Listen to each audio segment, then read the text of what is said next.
ನಿಮ್ಮೆಲ್ಲರಿಗೂ ಹೃತ್ಪೂರ್ವಕ ಸ್ವಾಗತ. ಪುಸ್ತಕಗಳು ನಮ್ಮ ಚಿಂತನೆಗೆ ಹೊಸ ದಿಕ್ಕನ್ನು ನೀಡುತ್ತವೆ. ಒಬ್ಬ ಲೇಖಕರು ಅನುಭವ, ಪರಿಶ್ರಮ ಮತ್ತು ವಿಚಾರಗಳನ್ನು ಸಮಾಜದೊಂದಿಗೆ ಹಂಚಿಕೊಳ್ಳುವ ಸುಂದರ ಕ್ಷಣವೇ ಈ ಪುಸ್ತಕ ಬಿಡುಗಡೆ ಸಮಾರಂಭ. ಅಂತಹ ಅರ್ಥಪೂರ್ಣ ಕಾರ್ಯಕ್ರಮದಲ್ಲಿ ನಿಮ್ಮೆಲ್ಲರ ಉಪಸ್ಥಿತಿಯು ನಮಗೆ ಸಂತಸವನ್ನು ನೀಡಿದೆ. ಈಗ ಕಾರ್ಯಕ್ರಮದ ಮೊದಲ ಹಂತವಾಗಿ ನಮ್ಮೆಲ್ಲರ ಗೌರವಾನ್ವಿತ ಅತಿಥಿಗಳನ್ನು ವೇದಿಕೆಗೆ ಆದರಪೂರ್ವಕವಾಗಿ ಸ್ವಾಗತಿಸುತ್ತೇನೆ. ಮೊದಲಿಗೆ ಕಾರ್ಯಕ್ರಮದ ಅಧ್ಯಕ್ಷರಾದ ಶ್ರೀ ಅಂಶಿ ಪ್ರಸನ್ನಕುಮಾರ್, ಕಾರ್ಯನಿರ್ವಾಹಕ ಸಂಪಾದಕರು, ಕನ್ನಡಪ್ರಭ ಮೈಸೂರು, ಇವರನ್ನು ವೇದಿಕೆಗೆ ಸ್ವಾಗತಿಸುತ್ತೇನೆ.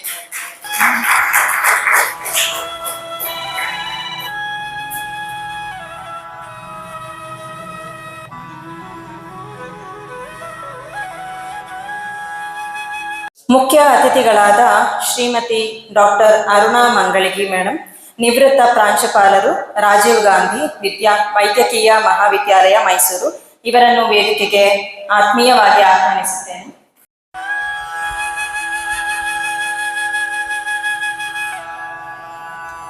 ಈ ಕೃತಿಯನ್ನು ಲೋಕಾರ್ಪಣೆ ಮಾಡಿ ಕೃತಿಯ ಬಗೆಗೆ ತಮ್ಮ ಅನಿಸಿಕೆಯನ್ನು ನಮ್ಮೊಡನೆ ಹಂಚಿಕೊಳ್ಳಲು ಕೃಪೆ ಇಟ್ಟು ಸಮ್ಮತಿಸಿರುವ ಡಾಕ್ಟರ್ ಟಿ.ಆರ್. ದತ್ತಾತ್ರಿ, ನಿವೃತ್ತ ಪ್ರಾಧ್ಯಾಪಕರು, ಸರ್ಕಾರಿ ಆಯುರ್ವೇದ ಮಹಾವಿದ್ಯಾಲಯ ಮೈಸೂರು, ಇವರನ್ನು ವೇದಿಕೆಗೆ ಆತ್ಮೀಯವಾಗಿ ಆಹ್ವಾನಿಸುತ್ತೇನೆ.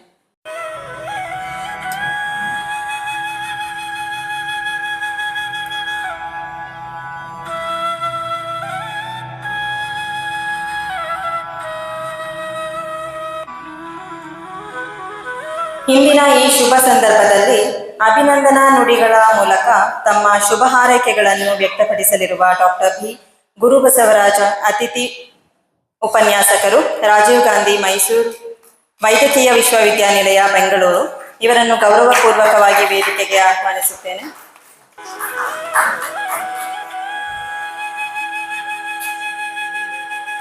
ಈ ಸಮಾರಂಭದ ಸ್ವರೂಪವನ್ನು ತಮ್ಮ ಆಶಯ ನುಡಿಗಳಲ್ಲಿ ವಿಶದೀಕರಿಸಲಿರುವ ಶ್ರೀ ಎಂ. ಚಂದ್ರಶೇಖರ್, ಅಧ್ಯಕ್ಷರು, ಕನ್ನಡ ಸಾಹಿತ್ಯ ಕಲಾಕೂಟ ಮೈಸೂರು, ಇವರನ್ನು ವೇದಿಕೆಗೆ ಆಮಂತ್ರಿಸುತ್ತೇನೆ. ಇಂದಿನ ಕಾರ್ಯಕ್ರಮದ ಕೇಂದ್ರ ಬಿಂದುವಾಗಿರುವ ಈ ಕೃತಿಯ ಲೇಖಕರಾದ ಡಾಕ್ಟರ್ ಭಾ ನಾಗರಾಜ್ ಅವರನ್ನು ವೇದಿಕೆಗೆ ಗೌರವಪೂರ್ವಕವಾಗಿ ಆಹ್ವಾನಿಸುತ್ತೇನೆ.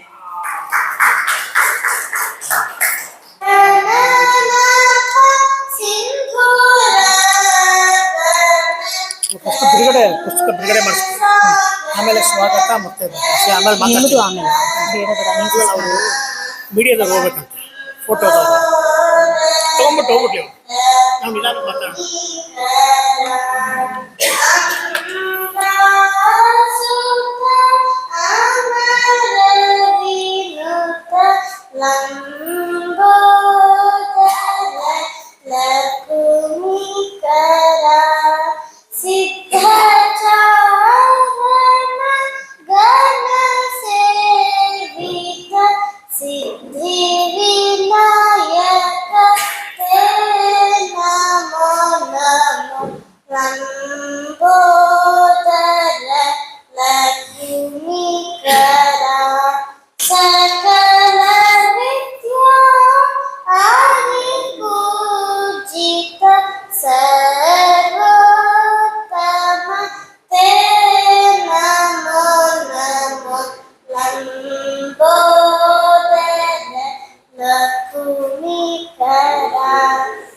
ಧನ್ಯವಾದಗಳು ಪರ್ಣಿಕಾ.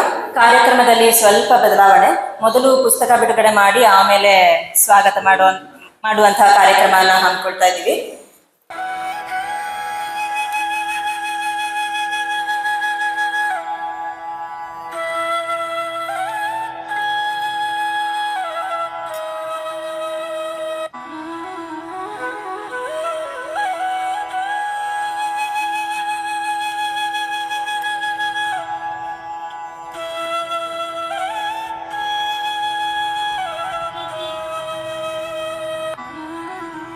ಬಳಗ ಎರಡೂ ಸಂಸ್ಥೆಗಳು ಇವತ್ತು ಜೊತೆಗೂಡಿ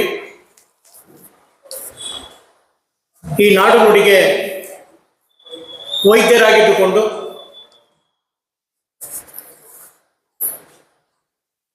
ತಮ್ಮ ವೃತ್ತಿಯ ಜೊತೆಗೆ ಪ್ರವೃತ್ತಿಯಾಗಿ ಕನ್ನಡ ಸಾಹಿತ್ಯವನ್ನು ಅಪ್ಪಿಕೊಂಡು ನಡೆದಂಥವರು ಡಾಕ್ಟರ್ ಬಾ ನಾಗರಾಜರವರು. ತಮ್ಮ ವೃತ್ತಿಯ ನಿವೃತ್ತಿಯ ನಂತರ ಅಂದರೆ ವೈದ್ಯಕೀಯ ಕ್ಷೇತ್ರದಿಂದ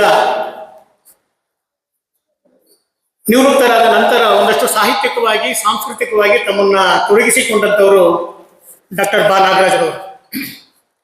ಈಗಾಗಲೇ ಅವರು ಕವನ, ಕತೆ, ತಮ್ಮದೇ ಆದ ಆತ್ಮಕತೆ, ಹೀಗೆ ಅನೇಕ ಮೌಲಿಕವಾದ ಕೃತಿಗಳನ್ನು ಕನ್ನಡ ಸಾರಸ್ವತ ಲೋಕಕ್ಕೆ ಕೊಟ್ಟಂಥವ್ರು.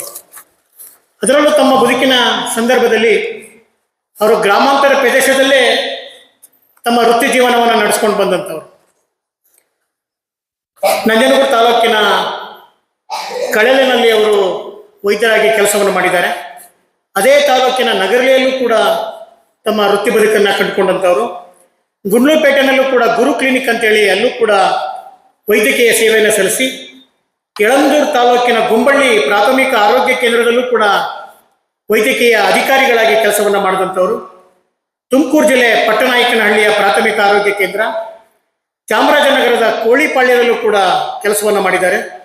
ಗುಂಡ್ಲುಪೇಟೆ ತಾಲೂಕಿನ ಬಂಡೀಪುರ, ಕಣಿಯನಪುರ, ಅಲ್ಲಿಯ ಕಾಲೋನಿ ದೇಶಿಪುರ ಕಾಲೋನಿ, ಅನಂಜಿಹುಂಡಿ, ಆಡಿನ ಕಣಿವೆ, ಮುಕ್ತಿ ಕಾಲೋನಿ, ಮೇಲ್ಕಾಮನಹಳ್ಳಿ, ನಗುವಿನಹಳ್ಳಿ, ಹೀಗೆ ಆದಿವಾಸಿ ಕಾಲೋನಿಗಳಲ್ಲೂ ಕೂಡ ಅವರು ತಮ್ಮ ವೈದ್ಯಕೀಯ ಸೇವೆಯನ್ನು ಮಾಡಿದಂಥವ್ರು.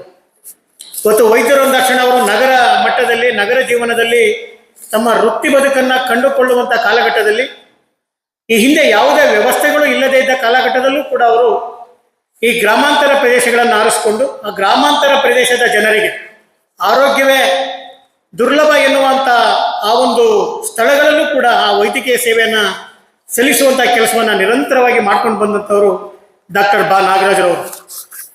ಅವರು ಮೂಲತಃ ಬಳ್ಳಾರಿ ಜಿಲ್ಲೆಯವರು. ಏನು ಬಿಸಿಲಿನ ಆ ನಾಡಿನಿಂದ ಬಂದು ಈ ಭಾಗದಲ್ಲಿ ಆರೋಗ್ಯದ ತಂಪನ್ನು ಎರೆದಂಥವರು ಕೂಡ ಬಾ ನಾಗರಾಜರವರು. ಸದ್ದು ಗದ್ದಲವಿಲ್ಲದೆ ತಮ್ಮಷ್ಟಕ್ಕೆ ತಾವು ಯಾವುದೇ ಅದು ವೃತ್ತಿ ಬದುಕು ಇರ್ಬೋದು, ಪ್ರವೃತ್ತಿ ಇರ್ಬೋದು, ಎರಡನ್ನೂ ಕೂಡ ಸಮನ್ವಯಗೊಳಿಸ್ಕೊಂಡು ಬಂದಂಥವರು ಕೂಡ ಬಾ ನಾಗರಾಜರವರು.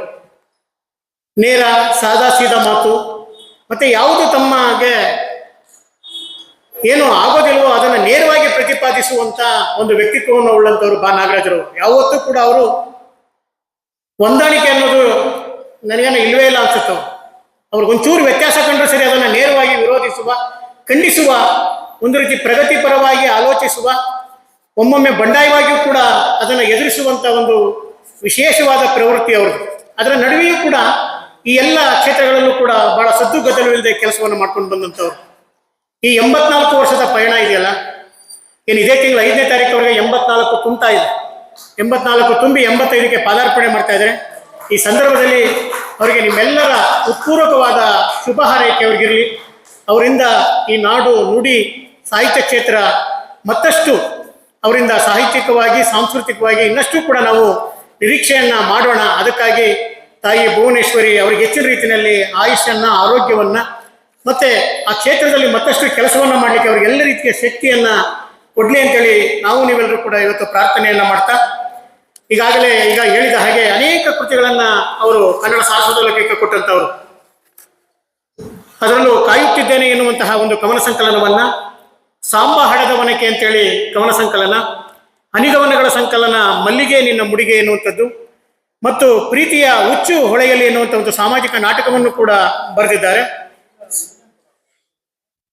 ಅಪೂರ್ಣ ಎನ್ನುವಂಥ ಸಾಮಾಜಿಕ ಕಾದಂಬರಿ, ಮಹಾರುದ್ರ ಸಾಮಾಜಿಕ ಕಾದಂಬರಿ, ವಿಪ್ಲವ ಎನ್ನುವಂಥ ಕಾದಂಬರಿ, ದಿತಿ ಅದಿತಿ ಎನ್ನುವ ಕಾದಂಬರಿ, ಮತ್ತು ನೈಜ ವೃತ್ತಾಂತಗಳನ್ನು ಒಳಗೊಂಡಂಥ ಮುಸ್ಸಂಜೆ ಮಳೆಯ ನೆನಪುಗಳು ಎನ್ನುವಂಥ ಕೃತಿ, ಮತ್ತೊಂದು ಇನ್ನಷ್ಟು ನೆನಪುಗಳು ಎನ್ನುವಂಥ ಒಂದು ನೈಜ ವೃತ್ತಾಂತ ಇರುವಂಥದ್ದು, ಮತ್ತು ಅವರದೇ ಜೀವನ ಚರಿತ್ರೆ ಸಾಕ್ಷಿ ಎನ್ನುವಂಥದ್ದನ್ನು ಕೂಡ ಅವರು ಸಾಕ್ಷೀಕರಿಸಿದ್ದಾರೆ.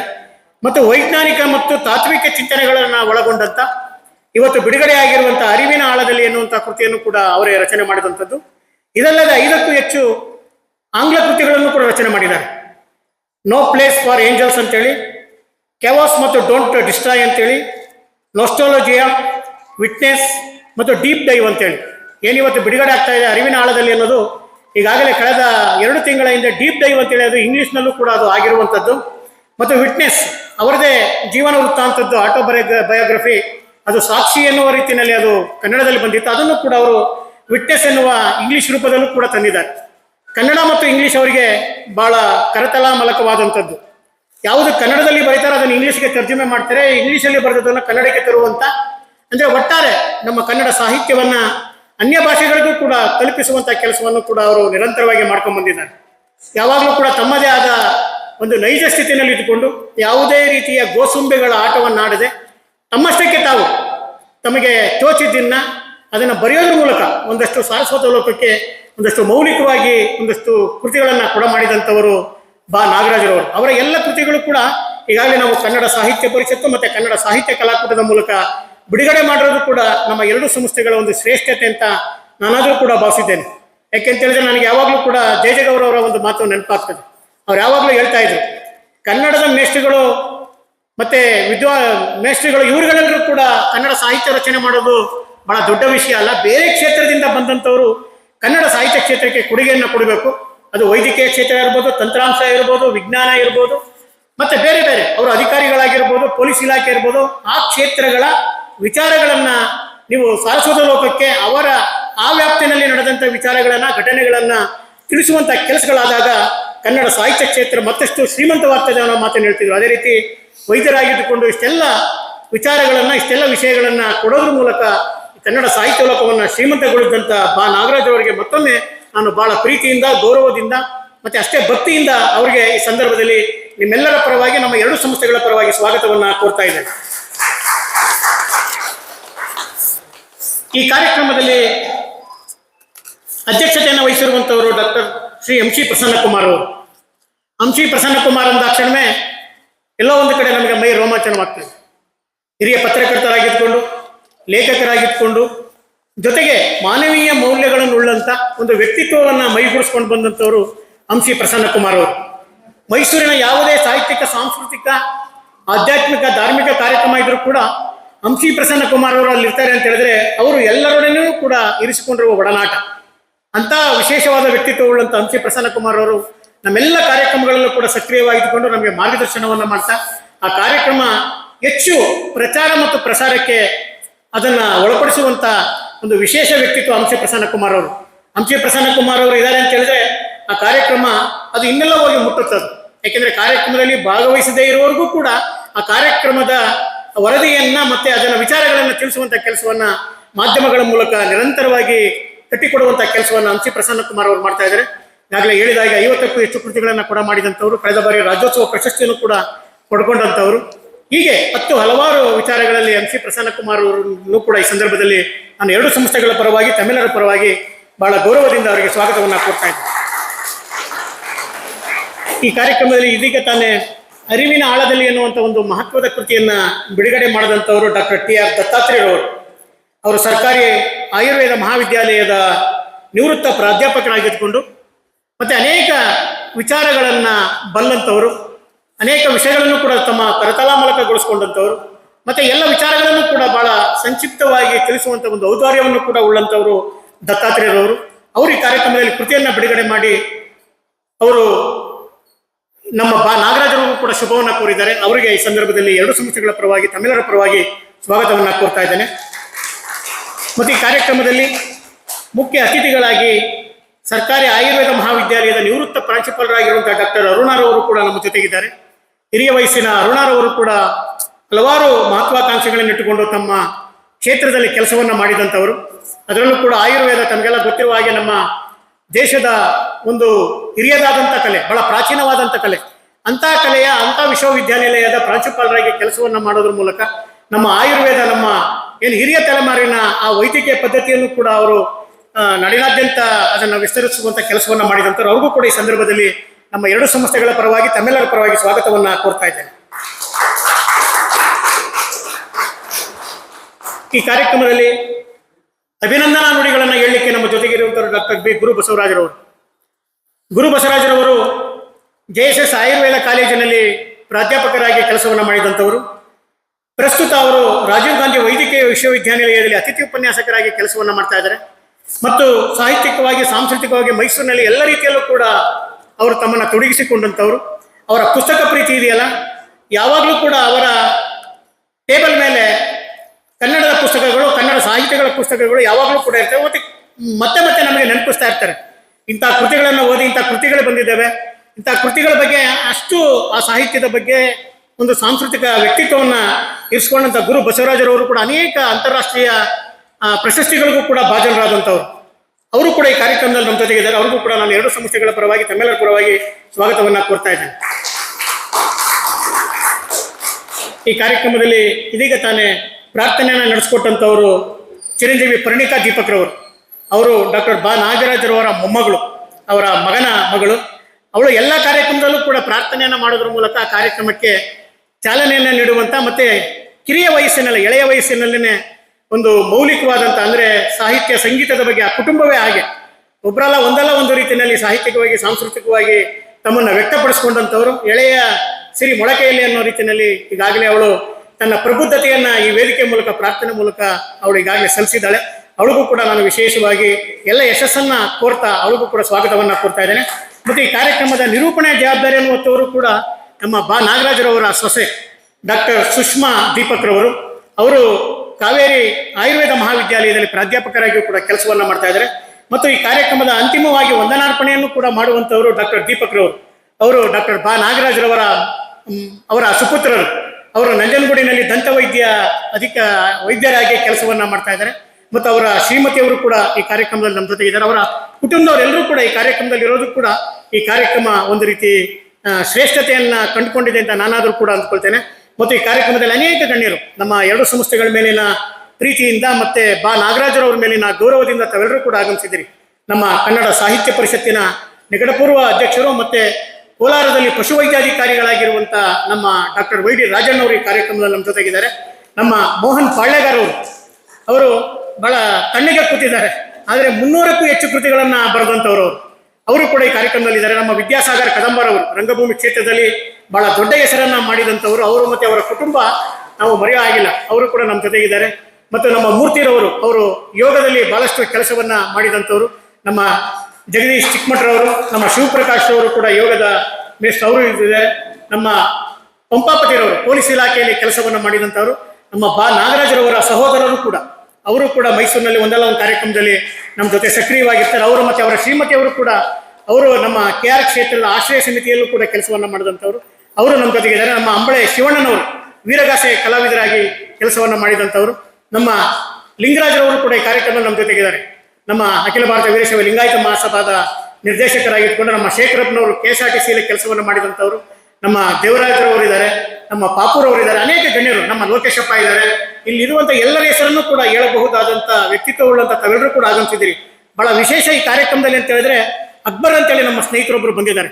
ನಿರಂತರವಾಗಿ ದಿನನಿತ್ಯವೂ ಕೂಡ ಸಾಮಾಜಿಕ ಜಾಲತಾಣಗಳಲ್ಲಿ ಒಂದಲ್ಲ ಒಂದು ಅಲ್ಲಿಯ ಸ್ವಚ್ಛತೆ ಇರ್ಬೋದು, ಅಲ್ಲಿ ನಡೆಯುವಂಥ ಏನೇ ಅಪಘಾತ ಅವಘಡಗಳಿರ್ಬೋದು, ಅವೆಲ್ಲದಕ್ಕೂ ಕೂಡ ಸ್ಪಂದಿಸುವಂಥ ವ್ಯಕ್ತಿತ್ವವನ್ನು ಇಟ್ಕೊಂಡಿರುವ ಅಕ್ಬರ್ ಅವರು ಮುಸಲ್ಮಾನ್ ಜನಾಂಗದವರಾದರೂ ಕೂಡ ಕನ್ನಡ ಸಾಹಿತ್ಯದ ಬಗ್ಗೆ ಅಪಾರವಾದ ಒಲವನ್ನು ಇರಿಸಿಕೊಂಡಂಥವ್ರು. ಅನೇಕ ಕವಿತೆಗಳನ್ನು ಕೂಡ ರಚನೆ ಮಾಡಿದಂಥವ್ರು. ಅವರು ನಮ್ಮ ಕಾರ್ಯಕ್ರಮದಲ್ಲಿದ್ದಾರೆ. ನಮ್ಮ ಸ್ವಾಮಿ ಅವರಿದ್ದಾರೆ, ನಮ್ಮ ನಟರಾಜರವರು ಇದ್ದಾರೆ, ಅನೇಕ ಗಣ್ಯರು, ನಮ್ಮ ಆದಿತ್ಯ ಲೋಕೇಶ್ ಅವರು ಈ ದಿನದ ಈ ಕಾರ್ಯಕ್ರಮದ ಎಲ್ಲವನ್ನೂ ಕೂಡ ತಮ್ಮ ಸಾಮಾಜಿಕ ಜಾಲತಾಣದ ಮೂಲಕ ಅವರು ತಿಳಿಸೋರಿದ್ದಾರೆ. ಈ ಎಲ್ಲ ಗಣ್ಯರಿಗೂ ಕೂಡ ಮತ್ತೊಮ್ಮೆ ವಂದಿಸಿ, ಯಾರ್ದಾದ್ರೂ ಕೂಡ ಹೆಸರುಗಳು ಬಿಟ್ಟೋಗಿದ್ರೆ ಅನ್ಯತಾ ಭಾವಿಸದೆ ದಯಮಾಡಿದ ಸಮಯದ ಕೊರತೆ ಅಂತ ಭಾವಿಸ್ಕೊಂಡು ದಯಮಾಡಿ ಕ್ಷಮಿಸಬೇಕು. ಎಲ್ಲ ಗಣ್ಯರಿಗೂ ಕೂಡ, ನಮ್ಮ ಮಾಧ್ಯಮದ ಎಲ್ಲ ಗಣ್ಯರಿಗೂ ಕೂಡ ವಂದಿಸಿ, ನಮ್ಮ ನಾಗರತ್ನರವರು ಕೂಡ ಈ ಕಾರ್ಯಕ್ರಮದಲ್ಲಿದ್ದಾರೆ. ಅವರಿಗೂ ಕೂಡ ಸ್ವಾಗತವನ್ನು ಕೋರಿ ನನ್ನ ಸ್ವಾಗತದ ಮಾತುಗಳಿಗೆ ಮುಕ್ತಾಯವನ್ನು ನೀಡ್ತಿದ್ದೇನೆ. ಜೈ ಹಿಂದ್, ಜೈ ಕರ್ನಾಟಕ. ಬಿಡುಗಡೆಯಾದ ಕೃತಿಯನ್ನು ಕುರಿತು ತಮ್ಮ ಅಮೂಲ್ಯ ಅಭಿಪ್ರಾಯಗಳನ್ನು ಹಂಚಿಕೊಳ್ಳಬೇಕಾಗಿ ಡಾಕ್ಟರ್ TR ದತ್ತಾತ್ರಿ ಅವರನ್ನು ಕೋರಿಕೊಳ್ಳುತ್ತೇನೆ. ಇಂದಿನ ಸಭೆಯ ಅಧ್ಯಕ್ಷತೆ ವಹಿಸಿರುವರೆ ಮತ್ತು ಮಿಕ್ಕ ವೇದಿಕೆ ಮೇಲೆ ಇರ್ತಕ್ಕಂಥ ಸಹೋದರರೇ, ಇಂದಿನ ಮತ್ತು ಈ ಕೃತಿಯ ಕರ್ತೃವಾದಂಥ ಬಾ ನಾಗರಾಜ್ ಅವರೇ, ಬೆಳೆಯೇನೋ ಹುಲುಸಾಗಿದೆ, ಕೊಯ್ಯುವರಿಲ್ಲ. ಇದನ್ನು ಇಂಗ್ಲಿಷ್ ಗೀತೆಯ ಮುನ್ನುಡಿಯಲ್ಲಿ ಬರೆದಿದ್ದು BM ಶ್ರೀಕಂಠಯ್ಯನವರು. ಇವತ್ತು ಸಹಿತ ಹಾಗೆ ಬಹಳಷ್ಟು ವಿಚಾರಗಳಿದೆ, ಬಹಳಷ್ಟು ಬೆಳೆ ರೀತಿಯಾಗಿ ವಿಚಾರಗಳು ಬರ್ತಾ ಇದೆ. ಅದನ್ನು ತೆಗೆದುಕೊಳ್ಳೋರಿಲ್ಲ ಅನ್ನೋ ಒಂದು ಅಳಲಲ್ಲಿ ಆ ಪದವನ್ನು ಅವರು ವಾಕ್ಯವನ್ನು ಹೇಳಿದ್ದು. ಹೊಸ ಹೊಸ ವಿಚಾರಗಳು, ಆವಿಷ್ಕಾರಗಳು, ಸಮಾಜದಲ್ಲಿ ಬದಲಾವಣೆಗಳು ಎಷ್ಟೊಂದು ಸೂಕ್ಷ್ಮತೆಯಾಗಿ ಗಮನಿಸೋರಿಗೆ ಎಲ್ಲ ಹೊಸದಾಗಿ ಕಾಣಿಸ್ತಾ ಇರ್ತದೆ, ಎಲ್ಲ ವಸ್ತುವಾಗಿ ಕಾಣಿಸುತ್ತೆ. ಒಂದು ವಿಷಯಕ್ಕೆ ಒಬ್ಬ ಕವಿಗೆ ಕಂಡು ಬಿಟ್ಟರೆ ಎಲ್ಲವೂ ವಿಷಯವೇ ಕಾಣಿಸ್ತದೆ, ವಸ್ತುವಾಗಿ ಕಾಣಿಸ್ತಾ ಇರುತ್ತೆ. ಅದನ್ನ ವ್ಯಕ್ತ ಮಾಡಬೇಕ, ಅದು ಎಲ್ರಿಗೂ ಆಗ್ತಾ ಇರೋದಿಲ್ಲ. ಅದು ಎಲ್ಲರೂ ಮಾತಲ್ಲಿ ಹೇಳ್ತಾ ಇರ್ತಾರೆ, ಹೀಗೆ ಅಂತೆಲ್ಲ ಅದನ್ನ ಒಂದು ಸಾಹಿತ್ಯಿಕವಾಗಿ ವ್ಯಕ್ತ ಮಾಡೋದು ಒಂದು ದೊಡ್ಡ ಕಲೆ. ಆ ಕಲೆಯನ್ನ ಈ ನಾಗರಾಜ್ ಅವರು ರೂಢಿಸ್ಕೊಂಡು ಬಂದಿದ್ದಾರೆ. ಆದರ್ಶಗಳ ಬೆನ್ನ ಹಿಂದೆ ಹೋದವರು, ಆದರ್ಶಗಳ ತೊಳಲಾಟದಲ್ಲಿ ಓಡಾಡ್ಕೊಂಡು ವೈದ್ಯಕೀಯವನ್ನು ಮಾಡಿಕೊಂಡು ಆದರ್ಶಗಳ ಹಿಂದೆ ಹೋಗಿ ಬೇರೆ ಬೇರೆ ರೀತಿಯ ಎಲ್ಲ ಒಂದು ವೃತ್ತಾಕಾರವಾಗಿ ಮಾಡ್ಕೊಂಡು ಬಂದು ಅವರಿಗೆ ನೋಡಿ ವಿಷಯಗಳು ಎಲ್ಲವೂ ವಿಷಯವಾಗಿ ಬಂದ್ಬಿಡ್ತು. ಅವ್ರಿಗೆ ಸ್ವಾಭಾವಿಕವಾಗಿ ಕಣ್ಣು ಬಿಟ್ಟು ನೋಡಿದಾಗ ಅವ್ರಿಗೆಲ್ಲ ಸಮಾಜದಲ್ಲಿರ್ತಕ್ಕಂಥ ಎಲ್ಲ ಕಾಣಿಸ್ತಾ ಹೋಗ್ತಾ ಇದೆ, ಅದು ವಿಷಯವಾಗಿ ಬರ್ತಾ ಇದೆ. ಮತ್ತು ಸ್ವಾನುಭವ, ತಮ್ಮ ಜೀವನದ ಒಂದು ಮೂಲ ಧಾತು ಏನಿದೆ, ಒಂದು ನಿರಾಸೆ, ಒಂದು ವಿರಹ ಮೂಲ ಧಾತು, ಅದು ಅವರ ಎಲ್ಲ ಕಾವ್ಯದಲ್ಲೂ ಸಹಿತ, ಅಂದರೆ ಕವನ ಇರ್ಬೋದು, ಸಾಕ್ಷಿ ಇರ್ಬೋದು, ಅಥವಾ ಬೇರೆ ಕಾದಂಬರಿಗಳಿರ್ಬೋದು, ಎಲ್ಲದರಲ್ಲೂ ಅವರೇ ಒಂದು ಪಾತ್ರವಾಗಿ ಸಹಿತ ಬಂದ್ಬಿಡ್ತಾರೆ. ಅಂದರೆ ಒಬ್ಬ ಮನುಷ್ಯನಿಗೆ ಯಾವುದೇ ಅಷ್ಟು ಭಾವಗಳು ಬರ್ಬೇಕು ಬಂದು ಒಬ್ಬ ಕವಿ ಆದವನಿಗೆ ಒಂದು ಕರ್ತೃ ಆಗಬೇಕು ಅಂತಂದರೆ ಅಷ್ಟೊಂದು ಪಾತ್ರಗಳದ್ದು ಎಲ್ಲ ಭಾವಗಳು ಬಂದು ಅವುಗಳು ಏನೇನು ಮಾತಾಡ್ತದೆ, ಅವುಗಳು ಹೇಗೆ ನಡ್ಕೊಳ್ಳುತ್ತೆ ಅನ್ನೋದೆಲ್ಲ ಸೂಕ್ಷ್ಮತೆ ಇರಬೇಕು. ಆ ಸೂಕ್ಷ್ಮತೆ ಇದ್ದಾಗ ಮಾತ್ರ ಆ ಪಾತ್ರಗಳಲ್ಲಿ ಆ ಮಾತುಗಳನ್ನು ಹೇಳಕ್ಕೆ ಸಾಧ್ಯ ಆಗತ್ತೆ, ಇಲ್ಲದೆ ಸಾಧ್ಯ ಆಗಲ್ಲ. ಈ ವಿಷಯಕ್ಕೆ ಬಂದಾಗ ಅವ್ರ ಬಗ್ಗೆ ಒಂದು ಸ್ವಲ್ಪ ಹೇಳಲಿಕ್ಕೆ ಹೇಳಿದ್ದೆ ಅಷ್ಟೆ. ಅರಿವು ಅಂತಕ್ಕಂಥದ್ದು ಪ್ರತಿಯೊಂದು ಜೀವಿಯಲ್ಲಿ ಇರ್ತಕ್ಕಂಥದ್ದು ವಿಷಯವೇ. ಒಂದು ಸೊಳ್ಳೆನ ಹಿಂಗೆ ಅಂದ್ರೆ ಸಹಿತ ಅದು ಓಡೋಗುತ್ತೆ, ಒಂದು ಜಿರ್ಲೆ ಅಂದ್ರೆ ಅದು ಓಡೋಗುತ್ತೆ, ಒಂದು ಹಲ್ಲಿ ಅಂದ್ರೆ ಹಲ್ಲಿ ಓಡೋಗುತ್ತೆ.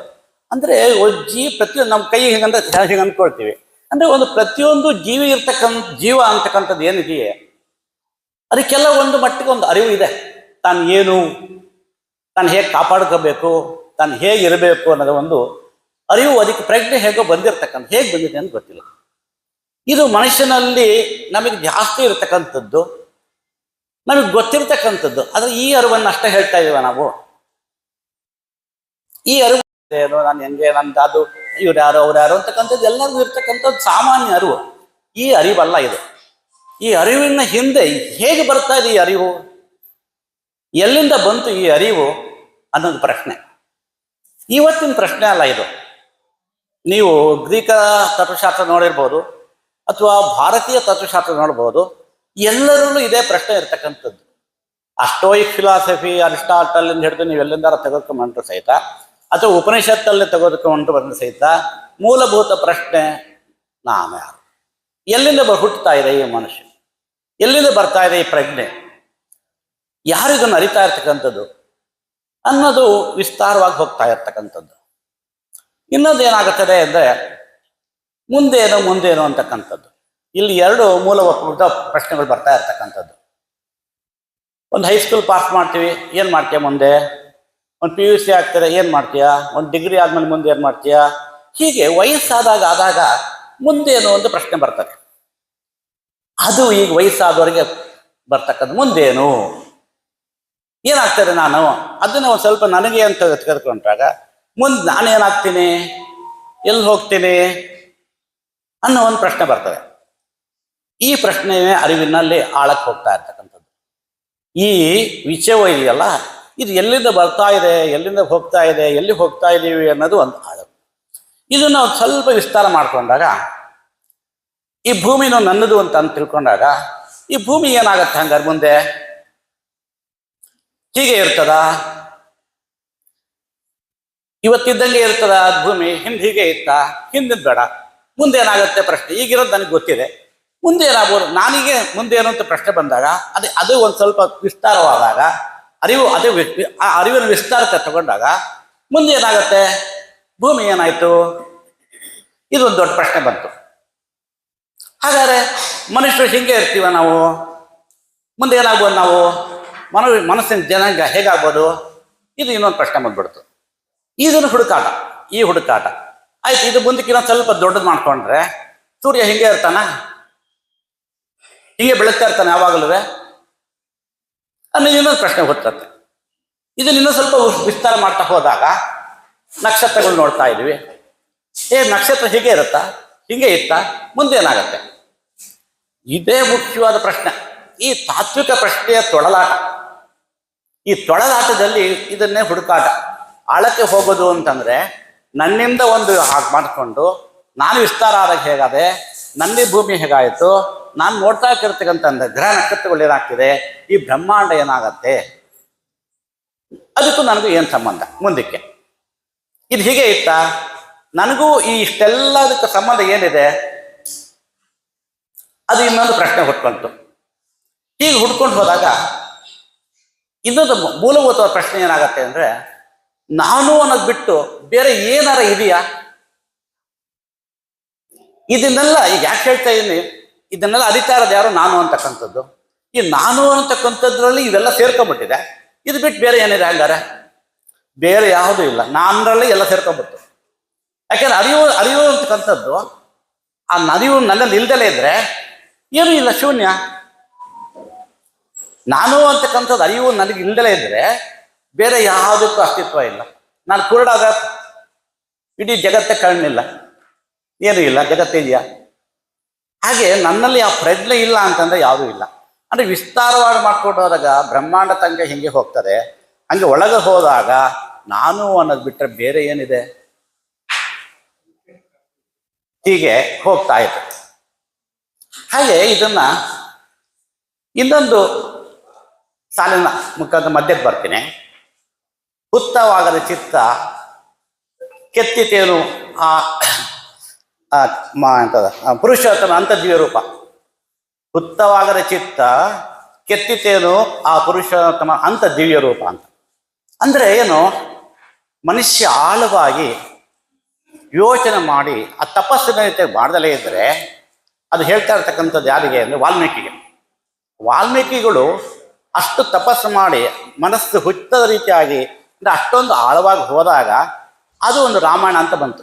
ಹುತ್ತವಾಗದ ಚಿತ್ತ ಕೆತ್ತಿತೇನು ಆ ಪುರುಷೋತ್ತಮ ಅಂತ ದಿವ್ಯ ರೂಪ. ಹಾಗೆ ನಾವು ಆಳವಾಗಿ ಹೋಗ್ದಲೇ ಇದ್ದಾಗ ನಾವು ಏನು ಬರೆಯಕ್ಕೆ ಸಾಧ್ಯ?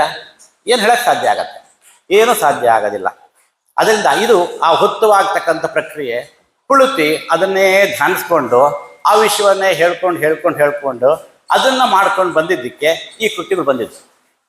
ಅದು ಸಾಮಾನ್ಯ ಕೆಲಸ ಅಲ್ಲ. ಅವರು ಕೂತು ಅದನ್ನೇ ಮನಸ್ಸಲ್ಲಿ ಧ್ಯಾನಿಸ್ಕೊಂಡು ಆ ವ್ಯಕ್ತಿತ್ವಗಳನ್ನ ಮನಸ್ಸನ್ನು ಚಿಂತಿಸ್ಕೊಂಡು ಅಲ್ಲಿ ಇದನ್ನ ಇಲ್ಲಿ ಮಾಡಿದ್ದೇನು?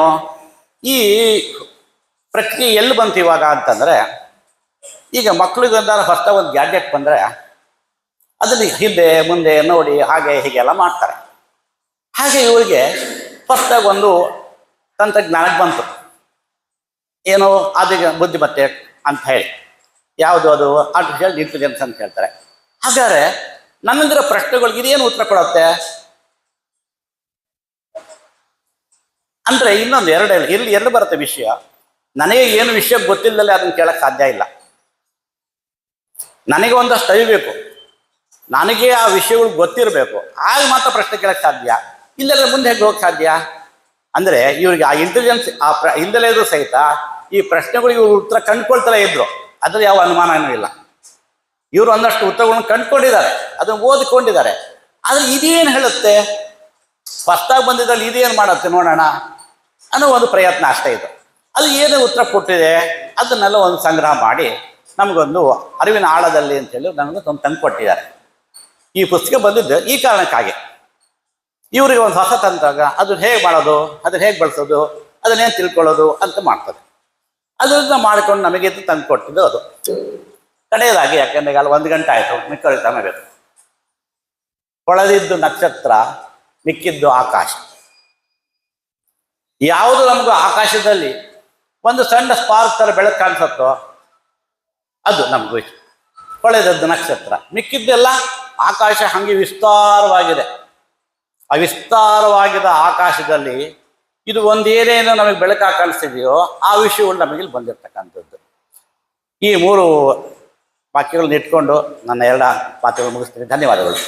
ಸುಂದರವಾಗಿ ಈ ಪುಸ್ತಕದ ಬಗ್ಗೆ ವಿವರಣೆಯನ್ನು ತಿಳಿಸಿಕೊಟ್ಟಂತಹ ಡಾಕ್ಟರ್ ದತ್ತಾತ್ರೇಯ ಸರ್ ಅವರಿಗೆ ಧನ್ಯವಾದಗಳು. ಇಂದು 2 ವಿಶೇಷ ಸಂದರ್ಭಗಳು, ಒಂದು ಪುಸ್ತಕ ಬಿಡುಗಡೆ ಹಾಗೂ ಮತ್ತೊಂದು ಆಗಲೇ ಚಂದ್ರಶೇಖರ್ ಸರ್ ಹೇಳಿದ ಹಾಗೆ ಲೇಖಕರ ಜನ್ಮದಿನ. ಅವರ ಆತ್ಮೀಯ ಸ್ನೇಹಿತರೂ ಆದ ಹಾಗೂ ನನ್ನ ಗುರುಗಳೂ ಆದ ಡಾಕ್ಟರ್ SG ಮಂಗಳಗಿ ಸರ್ ಅವರು ಅವರ ಲೇಖಕರ ಜನ್ಮದಿನಕ್ಕೆ ಶುಭವನ್ನು ಕೋರಬೇಕಾಗಿ ಕೇಳಿಕೊಂಡಿದ್ದಾರೆ.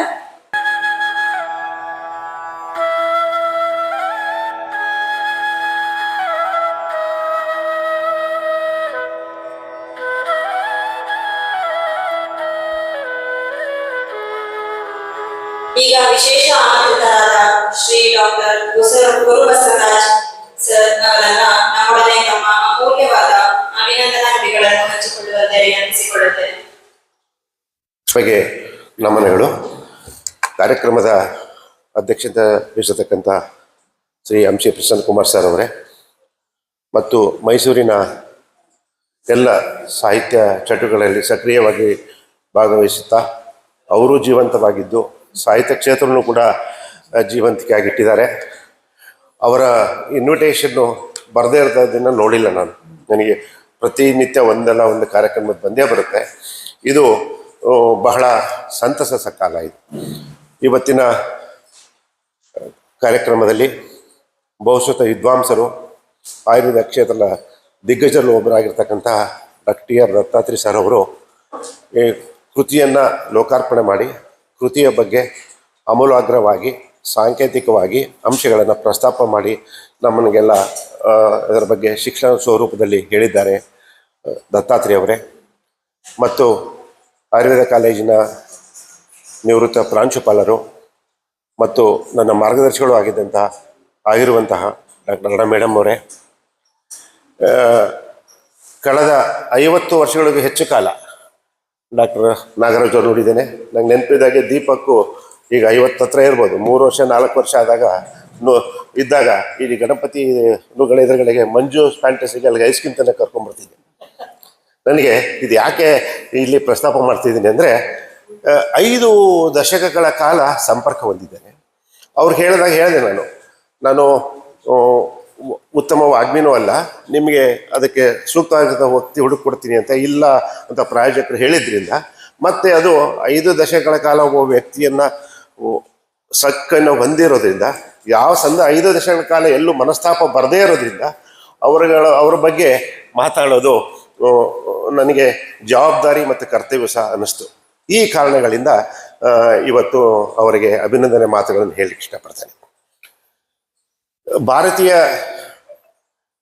ಜೀವನ ದರ್ಶನದಲ್ಲಿ 80 ವರ್ಷ ಬಹಳ ಮುಖ್ಯವಾದ ಘಟ್ಟ. ಸಹಜಚಂದ್ರ ದರ್ಶನವನ್ನು ಮಾಡಿದ್ದಾರೆ. 84 ವರ್ಷದ ಹರೆಯದವರಾಗಿದ್ದಾರೆ ಅವರು. ಮತ್ತು ಅವರ ಇವತ್ತಿನ ಅರಿವಿನ ಆಳ ಪುಸ್ತಕವೂ ಸಹ ಅತ್ಯಂತ ವಿಶ್ಲೇಷಣಾತ್ಮಕವಾಗಿರ್ತಕ್ಕಂತಹ ವೈಜ್ಞಾನಿಕ ಅಂಶಗಳನ್ನು ಕೂಡಿರ್ತಕ್ಕಂಥದ್ದು. ಇದರ ಡೀಪ್ ಡಿವೈನ್ ಎನ್ನುವ ಪುಸ್ತಕವನ್ನು ಅವರೇ ಕನ್ನಡೀಕರಿಸಿದ್ದಾರೆ. ಆ ಡೀಪ್ ಡಿವೈನ್ ಪುಸ್ತಕವನ್ನು ಒಂದು 8ರಿಂದ 10 ಸಾರಿ ಓದಿದ್ರಿಂದ ಆರ್ಟಿಫಿಷಿಯಲ್ ಇಂಟೆಲಿಜೆನ್ಸ್ ಬಗ್ಗೆ ನನಗೆ ಇನ್ನೂ ನಾಲೆಡ್ಜ್ ಇರಲಿಲ್ಲ, ಗೊತ್ತೇ ಇರಲಿಲ್ಲ. ಹಾಗಾಗಿ ಅದನ್ನು ಓದಿದ್ರೆ ಅದನ್ನು ನೆನಪಲ್ಲಿ ಇಟ್ಕೊಂಡು ಇವರ ಕೃತಿಗಳ ಬಗ್ಗೆ ಸಾಕಷ್ಟು ವಿಸ್ತಾರವಾಗಿ ಆಶಯ ಭಾಷಣದಲ್ಲಿ ಎಲ್ಲ ಕೃತಿಗಳನ್ನು ಚಂದ್ರಶೇಖರ್ ಸರ್ ಅವರು ಪರಿಚಯ ಮಾಡಿಕೊಟ್ಟಿದ್ದಾರೆ.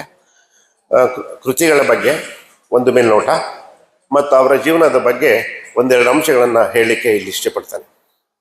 ಬಹಳ ಮುಖ್ಯವಾಗಿ ಅವರ ಜೀವನದ ಅಂಶವನ್ನು ಗಮನಿಸಬೇಕಂತಂದರೆ, ಕರ್ನಾಟಕಕ್ಕೆ ಬಹಳ ಮುಖ್ಯವಾದನ್ನು ಕೊಟ್ಟಂಥದ್ದು ಸಾಕಷ್ಟು ವಿಷಯಗಳಲ್ಲಿ. ಯೋಗದಾಗ ಏನಾಯ್ತಂತ ಬರ್ತಕ್ಕಂಥ ಮುಕುಂದೂರು ಸ್ವಾಮಿಗಳ ಉತ್ತಮ ಶಿಷ್ಯರಾಗಿರ್ತಕ್ಕಂಥ ಕೃಷ್ಣಶಾಸ್ತ್ರಿಗಳು, ಅವರು ರವಿ ಬೆಳಿಗ್ಗೆ ಅವರ ಸೋದರ ಮಾವ, ಅವರು ಚಳ್ಳಕೆರೆ ಬಳ್ಳಾರಿಯಿಂದ ಬಂದವರು, ದೊಡ್ಡ ರಾಶಿ ಚಳ್ಳಕೆರೆ ಅವರು. ಹೀಗಾಗಿ ಅದು ಮುಂದೆ ಬಳ್ಳಾರಿ ಜಿಲ್ಲೆಯಲ್ಲಿತ್ತು, ಈಗ ವಿಜಯನಗರ ಜಿಲ್ಲೆಯಲ್ಲಿದೆ. ಅವರು ಕೊಟ್ಟೂರಿನ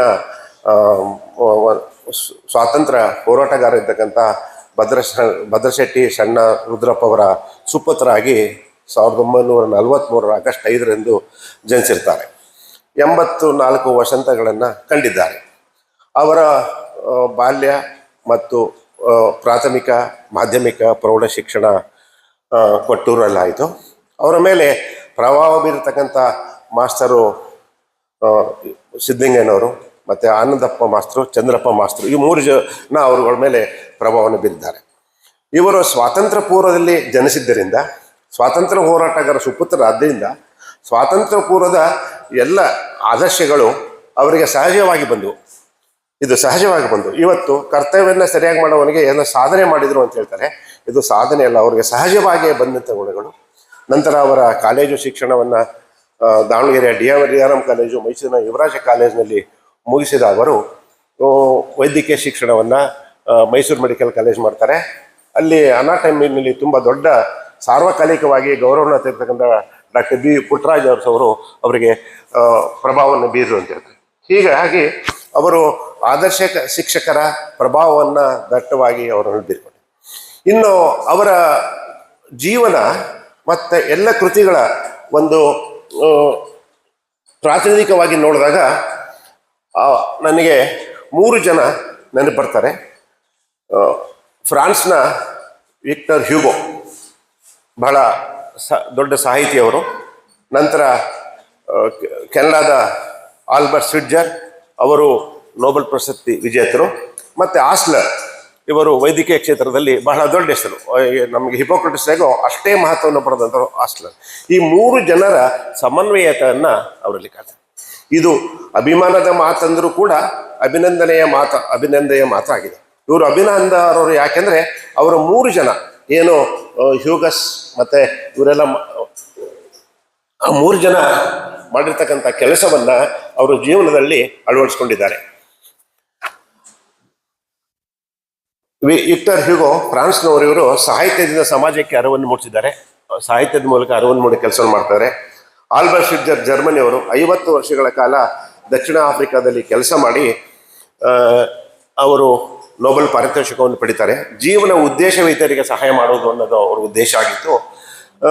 ಅವರ ಜೀವನ ಚರಿತ್ರೆಯನ್ನು ನೋಡಿದಾಗ ಅವರು ದೂರದ ಪಟ್ಟನಾಯಕನಹಳ್ಳಿ ಇರ್ಬೋದು, ಯಳಂದೂರಿನ ಗುಂಬಳ್ಳಿ ಇರ್ಬೋದು, ಅಥವಾ ಕೋಳಿಪಾಳ್ಯ ಇರ್ಬೋದು.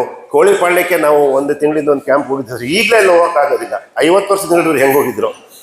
ಈಗಲೇ ನಮಗೆ ಅಲ್ಲಿ ಕ್ಯಾಂಪ್ ಮಾಡಲಿಕ್ಕೆ ನಾವು BMD ಟೆಸ್ಟ್ ಎಲ್ಲ ತೊಗೊಂಡ್ರು ಕೂಡ ನಮಗೊಂದು ಕರೆಂಟ್ ಅನುಕೂಲ ಆಗಲಿಲ್ಲ ಸರ್. ಹೀಗಿರುವಾಗ ಇದೊಂದು ಅವರ ಜೀವನವೇ ಒಂದು ಯಶಗಾಥ. ಈ 3 ಜನರನ್ನ ನಾನು ಆಯ್ಕೆ ಮಾಡ್ಕೊಳ್ಳಲಿಕ್ಕೆ ಯಾಕೆ ಇಷ್ಟ ಆಯಿತು ಅಂದರೆ, ವಿಕ್ಟರ್ ಹ್ಯೂಗೋನು ಸಾಹಿತ್ಯದಿಂದ ಸಮಾಜಕ್ಕೆ ಅರಿಮೂಡಿ ಕೆಲಸವನ್ನು ಮಾಡಿದ್ದಾನೆ. ಆಲ್ಬರ್ಟ್ ಸ್ವಿಟ್ಜರ್ ಇವರು ಒಂದು 50 ವರ್ಷಗಳ ಕಾಲ ದಕ್ಷಿಣ ಆಫ್ರಿಕಾದ ಎಲ್ಲೂ ಸೌಲಭ್ಯಗಳ ಜಾಗದ ಕೆಲಸವನ್ನು ಮಾಡಿ ಜೀವನದ ಉದ್ದೇಶವೇತರ ಸಹಾಯ ಮಾಡೋದನ್ನು ಎಸ್ಟಾಬ್ಲಿಷ್ ಮಾಡಿದ್ದಾರೆ. ವಿಲಿಯಂ ಮಾಸ್ಲರ್ ವೈದ್ಯಕೀಯಕ್ಕೆ ಮಾನವೀಯತೆಯ ಸ್ಪರ್ಶವನ್ನು ಕೊಟ್ಟವರು. ಈ 3 ಗುಣಗಳು ಇವರಲ್ಲಿ ಮೇಳೆ ಸೇವೆ ಅನ್ನೋದನ್ನು ಗಮನಿಸಿದ ನಾನು ಆರ್ಥರ್ ಆಲಿಯ ಎಲ್ಲ ಕಾದಂಬರಿಗಳನ್ನು ಓದಿದ್ದೇನೆ. ಇವರ ಡೀಪ್ ಡಿವೈನ್ ಕಾದಂಬರಿ ಓದುವಾಗ ತುಂಬ ತಿಣಕಾಡಿದ್ದೇನೆ. ಒಂದು ಮಾತು ಬರುತ್ತೆ, ತಿಣಿಕಿದನು ಪಣಿರಾಯ ರಾಮಾಯಣಗಳ ಭಾರದಲ್ಲಿ ಅಂತ. ಅವ್ರೇನೋ ಸುಲಭ ಅಂತ ಹೇಳ್ತಾರೆ, ಬಟ್ ಅದೊಂದು ಸೆಂಟೆನ್ಸ್ ಓದೋದು ಕೂಡ ಕಷ್ಟ ಆಗಿತ್ತು. ಆವಾಗ ನಾವು ಕೇಳ್ಕೊಂಡು ಇವತ್ತು ಇದು ಕನ್ನಡಕ್ಕೆ ಮಾಡೋದಂತ.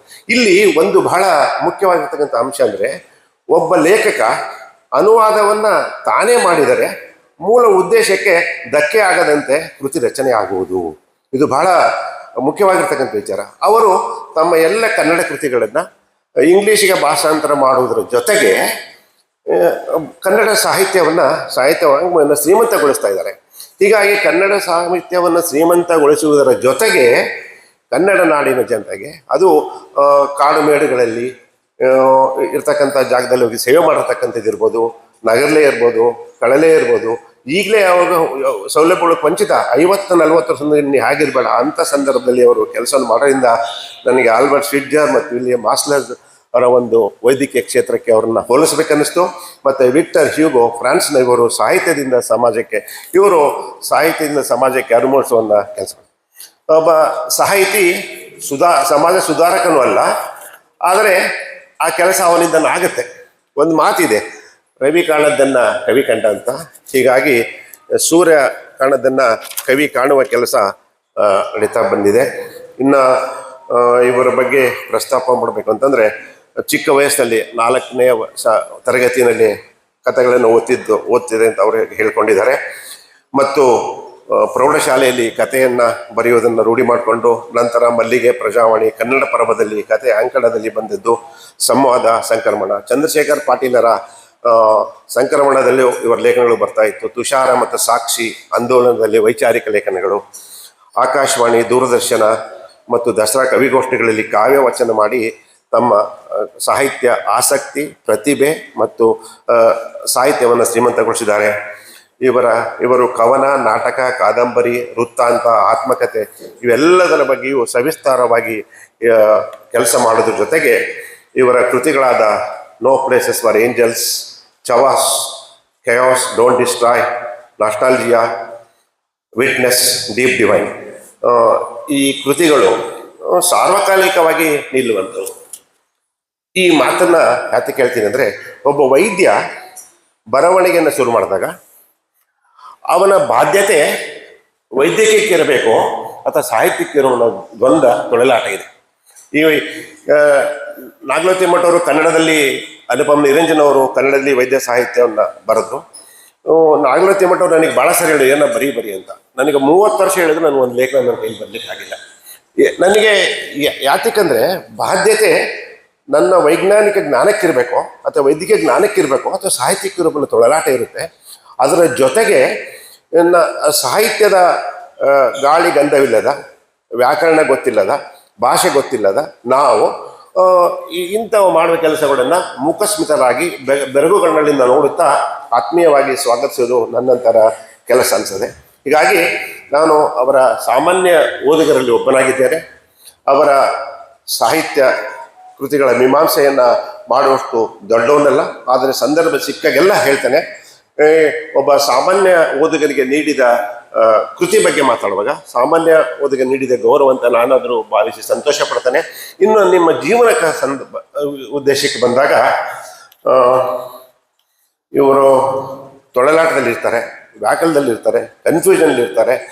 ಸಾಕಷ್ಟು ಸಾರಿ ನನಗೆ ಅನುಮಾನ ಬಂದಿದೆ, ಇವರು ಲೆಫ್ಟೋ ರೈಟೋ ಅಂತ. ಕೇಳಿದೆ ಅವ್ರನ್ನ, ಸರ್ ನಿಮಗೆ ಪ್ರಭಾವ ಬೀಳಿರ್ತಕ್ಕಂಥವ್ರು ಯಾರು ಅಂತ. ಶಿವರಾಮ್ ಕಾರಂತರು ಮತ್ತು ಅಡಿಗರು ಅಂದರು. ನಾನು ಶಿವರಾಮ್ ಕಾರಂತರ ಜೊತೆಯಲ್ಲಿ ಒಂದು ದಿವಸ ಅವ್ರ ಮನೇಲಿ ಹೋಗಿ ಇದ್ದೀನಿ. ಅವರು ಕನ್ನಡ ಕನ್ನಡ ಒಂದು HV ಕಾಮತ್ ಬರೋಂಥ ಕನ್ನಡ ಪುಸ್ತಕವನ್ನು ನನಗೆ ಕೊಟ್ಟಿದ್ದಾರೆ, ದೊಡ್ಡದು, 1000 ರೂಪಾಯಿದ ಸೈನ್ ಮಾಡಿಕೊಟ್ಟಿದ್ದಾರೆ. ಅವ್ರ ಜೊತೆಲಿ 10 ನಿಮಿಷ ಕಳೆಯೋಕ್ಕಾಗಲ್ಲ. ಅವರು ದೊಡ್ಡ ಅವರ ಪ್ರಭಾವ, ಅವರು ನವೋದಯರು, ನವ್ಯರಾದ ಗೋಪಾಲಕೃಷ್ಣ garu. ಸರ್ ನಿಮ್ಮ ಮೇಲೆ ಯಾರ ಪ್ರಭಾವ ಇದೆ ಅಂದರೆ ಯಾರೂ ಇಲ್ಲ ಅಂತಾರೆ.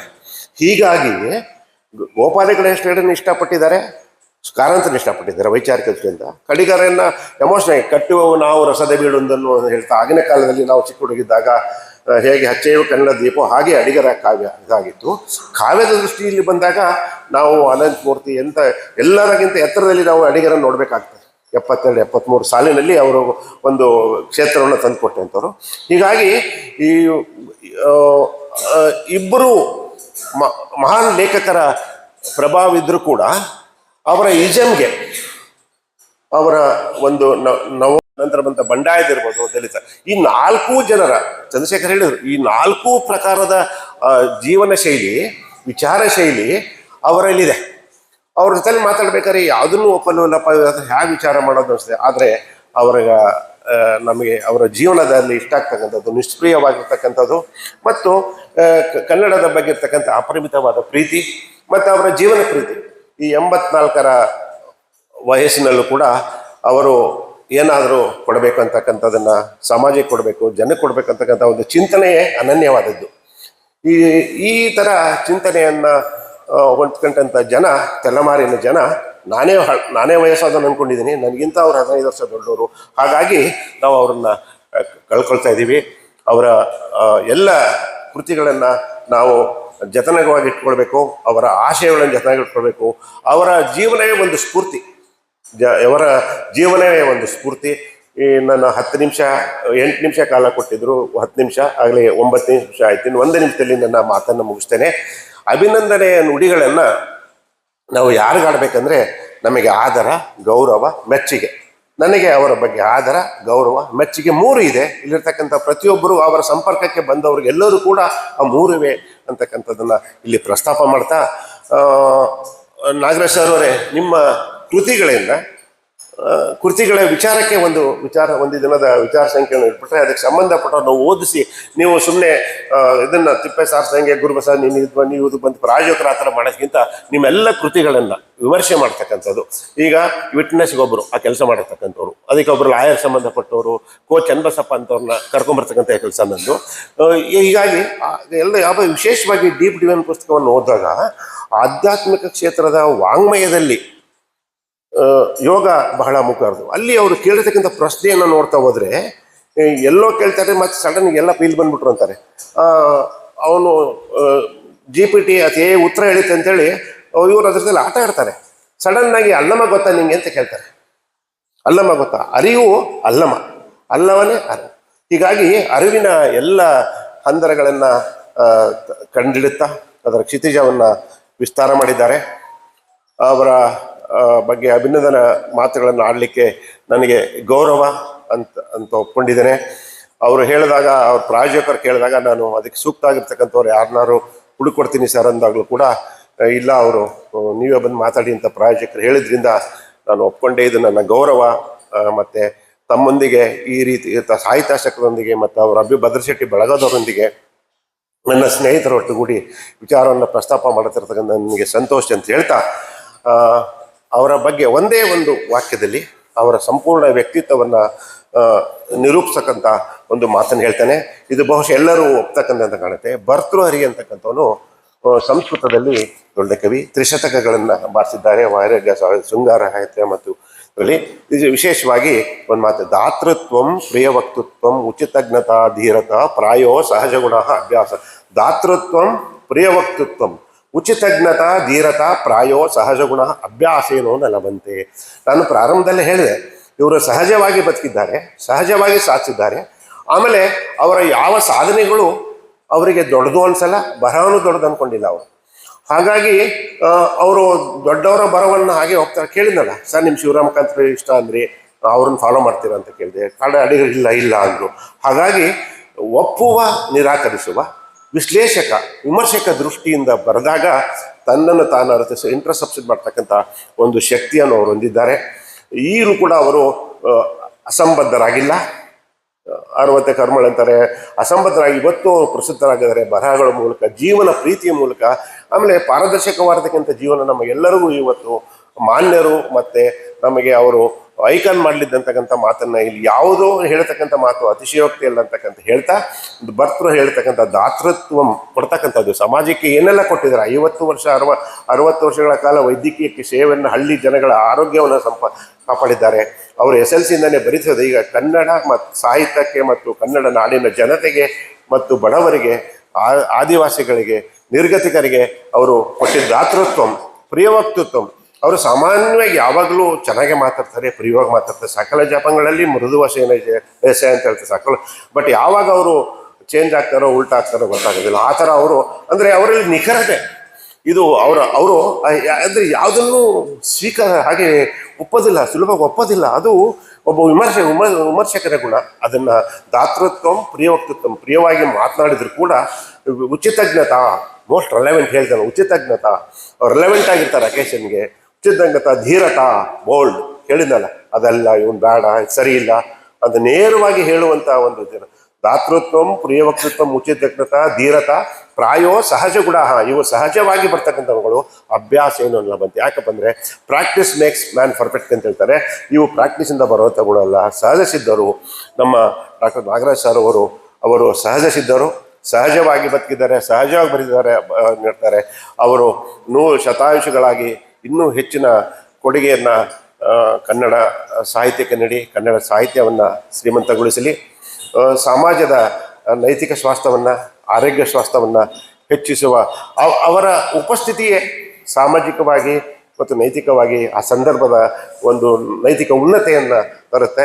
ನಮಗೆ ಇವರು ಕಾರ್ಯಕ್ರಮದಲ್ಲಿ ಯಾವ ತುಂಬ ಸಿಸ್ಟಮ್ಯಾಟಿಕ್ ಆಗಿರೋದಿಲ್ಲ. ನಾನು ಖಂಡಿತನೂ ಬೇಜಾರಿಲ್ಲ. ತುಂಬ ಸಿಸ್ಟಮ್ಯಾಟಿಕ್ ಆಗಿರ್ತಕ್ಕಂಥ ಕಾರ್ಯಕ್ರಮಗಳಲ್ಲಿ ಆಷಾಢಭೂತಿತ್ವವನ್ನು ನೋಡಿದ್ದೇವೆ, ಕೇವಲ ಪರ್ಫೆಕ್ಷನ್ ನೋಡಿದ್ದೇವೆ.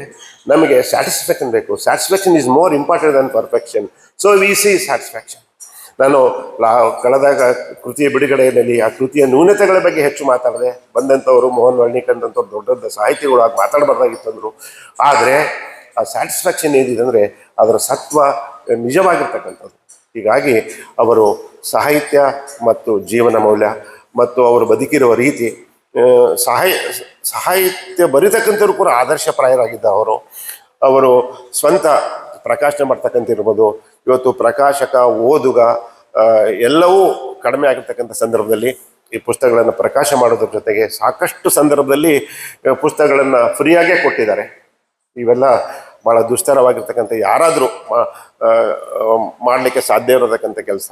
ಇಂಥ ಅಸಾಧ್ಯವಾಗಿರ್ತಕ್ಕಂಥದ್ದನ್ನು ತಮ್ಮ ಈ ವಯಸ್ಸಿನಲ್ಲಿ ಸಾಹಿತ್ಯ ಪ್ರೇಮ ಎಲ್ಲ ಅದರಲ್ಲೂ ಸಕ್ಸಸ್ ಆಗಿದ್ದಾರೆ. ಅವರು ಗೃಹಸ್ಥಾಶ್ರಮ ಸಕ್ಸಸ್ ಆಗಿದ್ದಾರೆ, ವೈದ್ಯಕೀಯವಾಗಿ ಸಕ್ಸಸ್ ಆಗಿದ್ದಾರೆ, ವಿದ್ಯಾರ್ಥಿಯಾಗಿ ಸಕ್ಸಸ್ ಆಗಿದ್ದಾರೆ, ಸಾಹಿತ್ಯಕ್ಕೆ ಸಕ್ಸಸ್ ಆಗಿದ್ದಾರೆ. ಈಗ ಅವರು ಕೈವಲ್ಯ ಅಥವಾ ವಾನಪ್ರಸ್ಥಾನದಲ್ಲೂ ಕೂಡ ಇನ್ನೊಬ್ಬರಿಗೆ ಮಾರ್ಗದರ್ಶಿಯಾಗಿ ಇರ್ತಕ್ಕಂಥ ಜೀವನ ಸಾಗಿಸಿದ್ದಾರೆ. ಇಂಥ ಆದರ್ಶಪ್ರಾಯ ಇರ್ತಕ್ಕಂಥ ಡಾಕ್ಟರ್ ನಾಗರಾಜ್ ಅವರ ಅಭಿನಂದನೆಯ ನುಡಿಗಳನ್ನು ಆಡಲಿಕ್ಕೆ ನನಗೆ ನಿಜವಾಗಲೂ ಹೃದಯ ತುಂಬಿ ಬಂದಿದೆ. ಅತ್ಯಂತ ಸಂತೋಷದಿಂದ ಮತ್ತು ಗೌರವಾದಗಳಿಂದ ಅವರಿಗೆ ಅಭಿನಂದನೆ ನುಡಿಗಳನ್ನು ಅವರ ಪಾದಕ್ಕೆ ಸಮರ್ಪಿಸುವುದನ್ನು ಮಾಡ್ತಾರೆ. ಲೇಖಕರ ವ್ಯಕ್ತಿತ್ವ ಹಾಗೂ ಬರವಣಿಗೆಗಳ ಬಗ್ಗೆ ಬಹಳ ತಾರ್ಕಿಕವಾಗಿ ವಿಶ್ಲೇಷಣೆಯನ್ನು ಮಾಡಿದಂತಹ ಡಾಕ್ಟರ್ ಗುರುಬಸವರಾಜ್ ಸರ್ ಅವರಿಗೆ ಧನ್ಯವಾದಗಳು. ಈಗ ಮುಖ್ಯ ಅತಿಥಿಗಳಾದ ಶ್ರೀಮತಿ ಡಾಕ್ಟರ್ ಅರುಣಾ ಮಂಗಳಿಗೆ ಮೇಡಮ್ ಅವರನ್ನು ತಮ್ಮ ಮಾರ್ಗದರ್ಶನದ ನುಡಿಗಳನ್ನು ಹಂಚಿಕೊಳ್ಳಬೇಕಾಗಿ ವಿನಮ್ರವಾಗಿ ಕೇಳಿಕೊಳ್ಳುತ್ತೇನೆ. ಇವತ್ತಿನ ಸಭೆಯ ಕೇಂದ್ರಬಿಂದು ಆಗಿರ್ತಕ್ಕಂಥ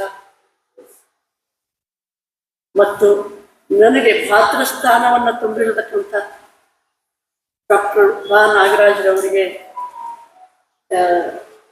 ಹುಟ್ಟುಹಬ್ಬದ ಶುಭಾಶಯಗಳನ್ನು ಹೇಳ್ತಾ ನನ್ನ ಮಾತನ್ನು ಮುಂದುವರಿಸ್ತೀನಿ. ಈ ಸಭೆಯ ಅಧ್ಯಕ್ಷತೆಯನ್ನ ವಹಿಸಿರ್ತಕ್ಕಂಥ ಶ್ರೀ ಅಂಶಿ ಪ್ರಸನ್ನ ಕುಮಾರ್ ಅವರೇ ಮತ್ತು ಡಾಕ್ಟರ್ ಟಿ.ಆರ್. ದತ್ತಾತ್ರೇಯ ಅವರೇ, ಇವರು ನನಗೆ ಮಿತ್ರರು ಮತ್ತು ಗುರುಗಳು ಹೌದು. Doctor B. ಗುರುಬಸವರಾಜ್ ಅವರೇ, ಇವರು ಸಹ ನನ್ನ ಸನ್ಮಿತ್ರರು ಮತ್ತು ಗುರುಗಳು ಆದಂತಹ ಒಂದು ಸಂದರ್ಭ ಇದೆ. ಹಾಗೆ ಮಿತ್ರರು ಗುರುಗಳು ಆದಂತಹ ಸಂದರ್ಭ. ಆಮೇಲೆ ಅಧ್ಯಕ್ಷರು ಕನ್ನಡ ಸಾಹಿತ್ಯ ಕಲಾಕೂಟ ಚಂದ್ರಶೇಖರ್ ಅವರೇ, ಡಾಕ್ಟರ್ ಎಸ್.ಟಿ. ಮಂಗಲ್ವಿ ಅವರೇ ಮತ್ತು ನನ್ನ ಆತ್ಮೀಯ ಸಭಿಕರೇ ಮತ್ತು ಮೇಡಮ್ ಶ್ರೀಮತಿ ನಾಗರಾಜರವರೇ ಮತ್ತು ಅವರ ಕುಟುಂಬದವರೇ, ಎಲ್ಲರಿಗೂ ಪ್ರತಿಯೊಬ್ಬರಿಗೂ ಹೆಸರು ನನಗೆ ಅಷ್ಟು ಎಲ್ಲ ಇಲ್ಲ, ಆದರೂ ಸಹ ಸಭಿಕರಿಗೆಲ್ಲ ಉದ್ದೇಶಿಸಿ ನಾನು ಮಾತಾಡೋಕೆ ಇಷ್ಟಪಡ್ತೀನಿ. ಡಾಕ್ಟರ್ ನಾಗರಾಜರವರು ಮೊದಲು ಪರಿಚಯ ಮಾಡಿಕೊಟ್ಟಾಗ ರೀಸೆಂಟ್ಲಿ ಒಂದು 2-3 ವರ್ಷದಿಂದ ಹಿಂದೆ ಪರಿಚಯ ಆಯಿತು. ನನಗೆ ಒಂದು ಸ್ವಲ್ಪ ಆಶ್ಚರ್ಯನೇ ಆಯಿತು. ಎಂಥ ಸರಳ ವ್ಯಕ್ತಿತ್ವ, ಎಷ್ಟೊಂದು ಒಳ್ಳೆಯ ಮಾತುಗಳನ್ನು ಆಡ್ತಾರೆ ಅಂತನ್ನೋ ಒಂದು ಫೀಲಿಂಗ್ ಇತ್ತು.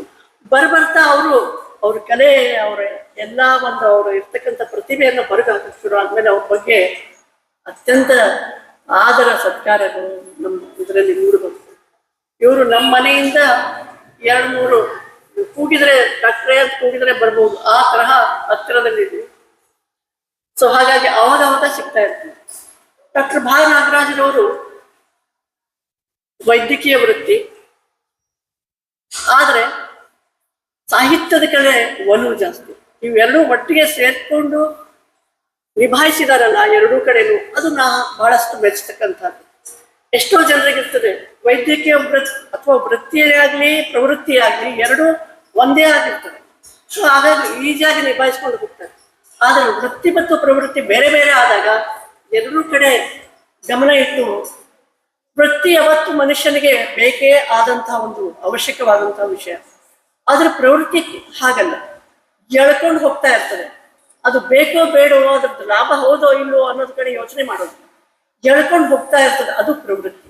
ನಾವು ಎಷ್ಟೋ ಸಲ ನೋಡಿದೀವಿ, ಕೆಲವರು ಸಿಂಗರ್ ಆಗ್ಬೇಕಂತಿರ್ತಾರೆ, ಅವರು ಡಾಕ್ಟರ್ ಆಗ್ತಾರೆ. ಅವರು ಹಾಗನ್ ಮಾತ್ರಕ್ಕೆ ಡಾಕ್ಟರ್ ಅಷ್ಟೇನೆ ಇರಲ್ಲ, ಮುಂದೆ ಹೋಗಿ ಯಾವುದೋ ಇದರಲ್ಲಿ ಹಾಡು ಹೇಳತಕ್ಕಂತಹ ಇದು ನೀವು ನೋಡಿರ್ಬೋದು. ಇಲ್ಲಿ ಮೈಸೂರು ಮೆಡಿಕಲ್ ಕಾಲೇಜಿನಲ್ಲಿ ಹಾಡುಗಾರಿಕೆಯನ್ನ ನೀವು ಕೇಳಿರ್ಬೋದು. ಹಾಗೆ ಪ್ರವೃತ್ತಿ ಅವರಿಗೆ ಎಳ್ಕೊಂಡು ಹೋಗ್ತಾ ಇರ್ತದೆ. ಒಬ್ಬ IAS ಆಫೀಸರ್ ಆಗಿರ್ತಾರೆ, ಆದ್ರೆ ಅವ್ರು ಏನಾಗ್ಬೇಕಾಗಂತ ಅನ್ಕೊಂಡಿರ್ತಾರೆ ಅಂತಂದ್ರೆ, ನಾನು ಕ್ರಿಕೆಟರ್ ಆಗ್ಬೇಕಾಗಿತ್ತು, ಆದ್ರೆ IAS ಆದ್ರು. ಆದ್ರೂ ಸಹ ಅವ್ರ ಪ್ರವೃತ್ತಿ ಅಂದ್ರೆ ಸಾಯಂಕಾಲ ಬಂದ ಕೂಡಲೇ ಅವ್ರ ಮಕ್ಕಳ ಜೊತೆಗಾದ್ರೂ ಕ್ರಿಕೆಟ್ ಆಡ್ತಾರೆ. ಸೊ ಆ ಪ್ರವೃತ್ತಿ ಎಲ್ಲೂ ಹೋಗೋದಿಲ್ಲ ಅನ್ನೋದಕ್ಕೆ ಇವರು ನಾಗರಾಜರವರು ಒಬ್ಬ ಉದಾಹರಣೆ. ಇನ್ನೊಂದು ಉದಾಹರಣೆ ಕೊಡ್ತೀನಿ.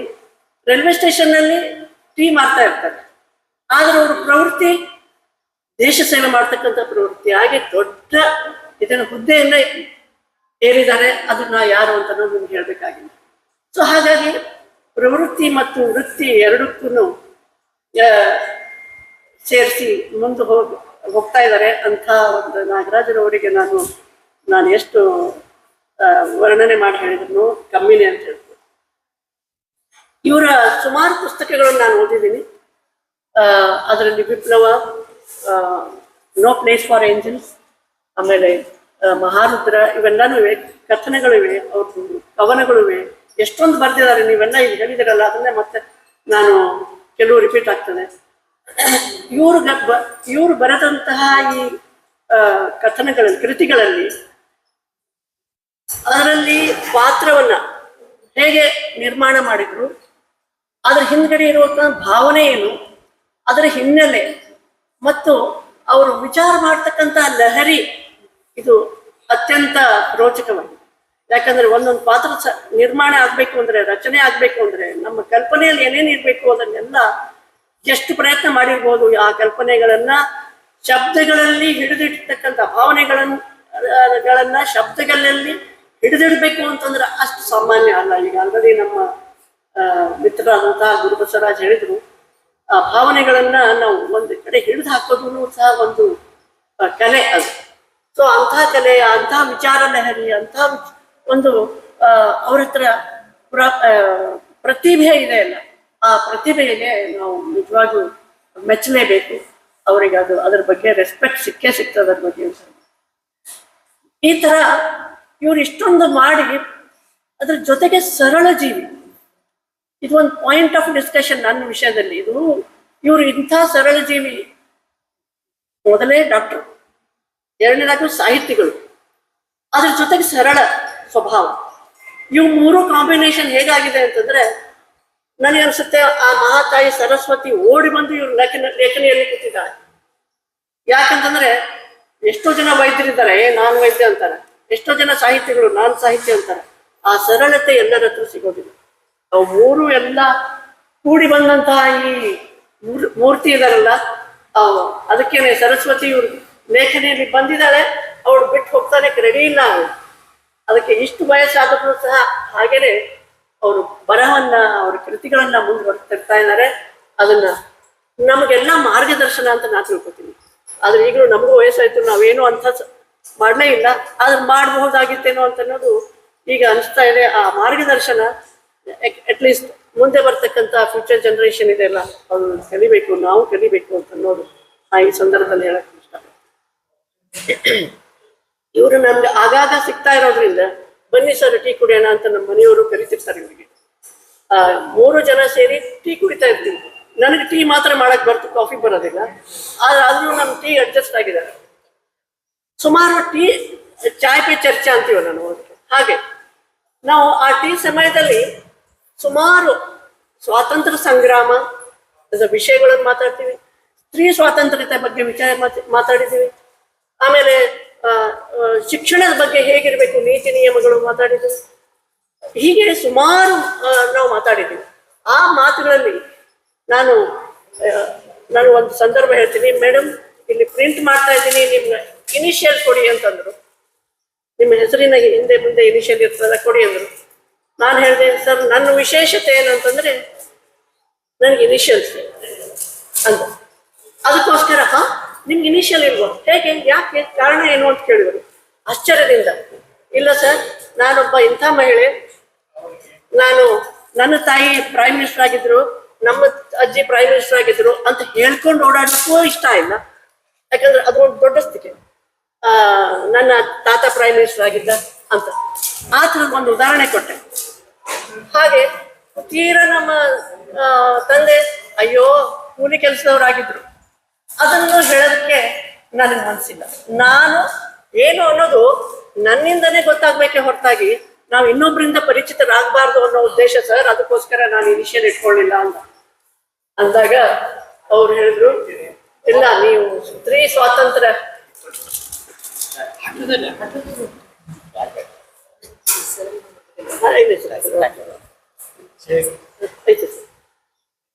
ಸ್ತ್ರೀ ಸ್ವಾತಂತ್ರ್ಯದ ಬಗ್ಗೆ ನೀವು ಬಹಳಷ್ಟು ಇದು ಇಟ್ಕೊಂಡಿದ್ದೀರಿ, ಹಾಗೆ ಹೀಗೆ ಅಂದ್ರು.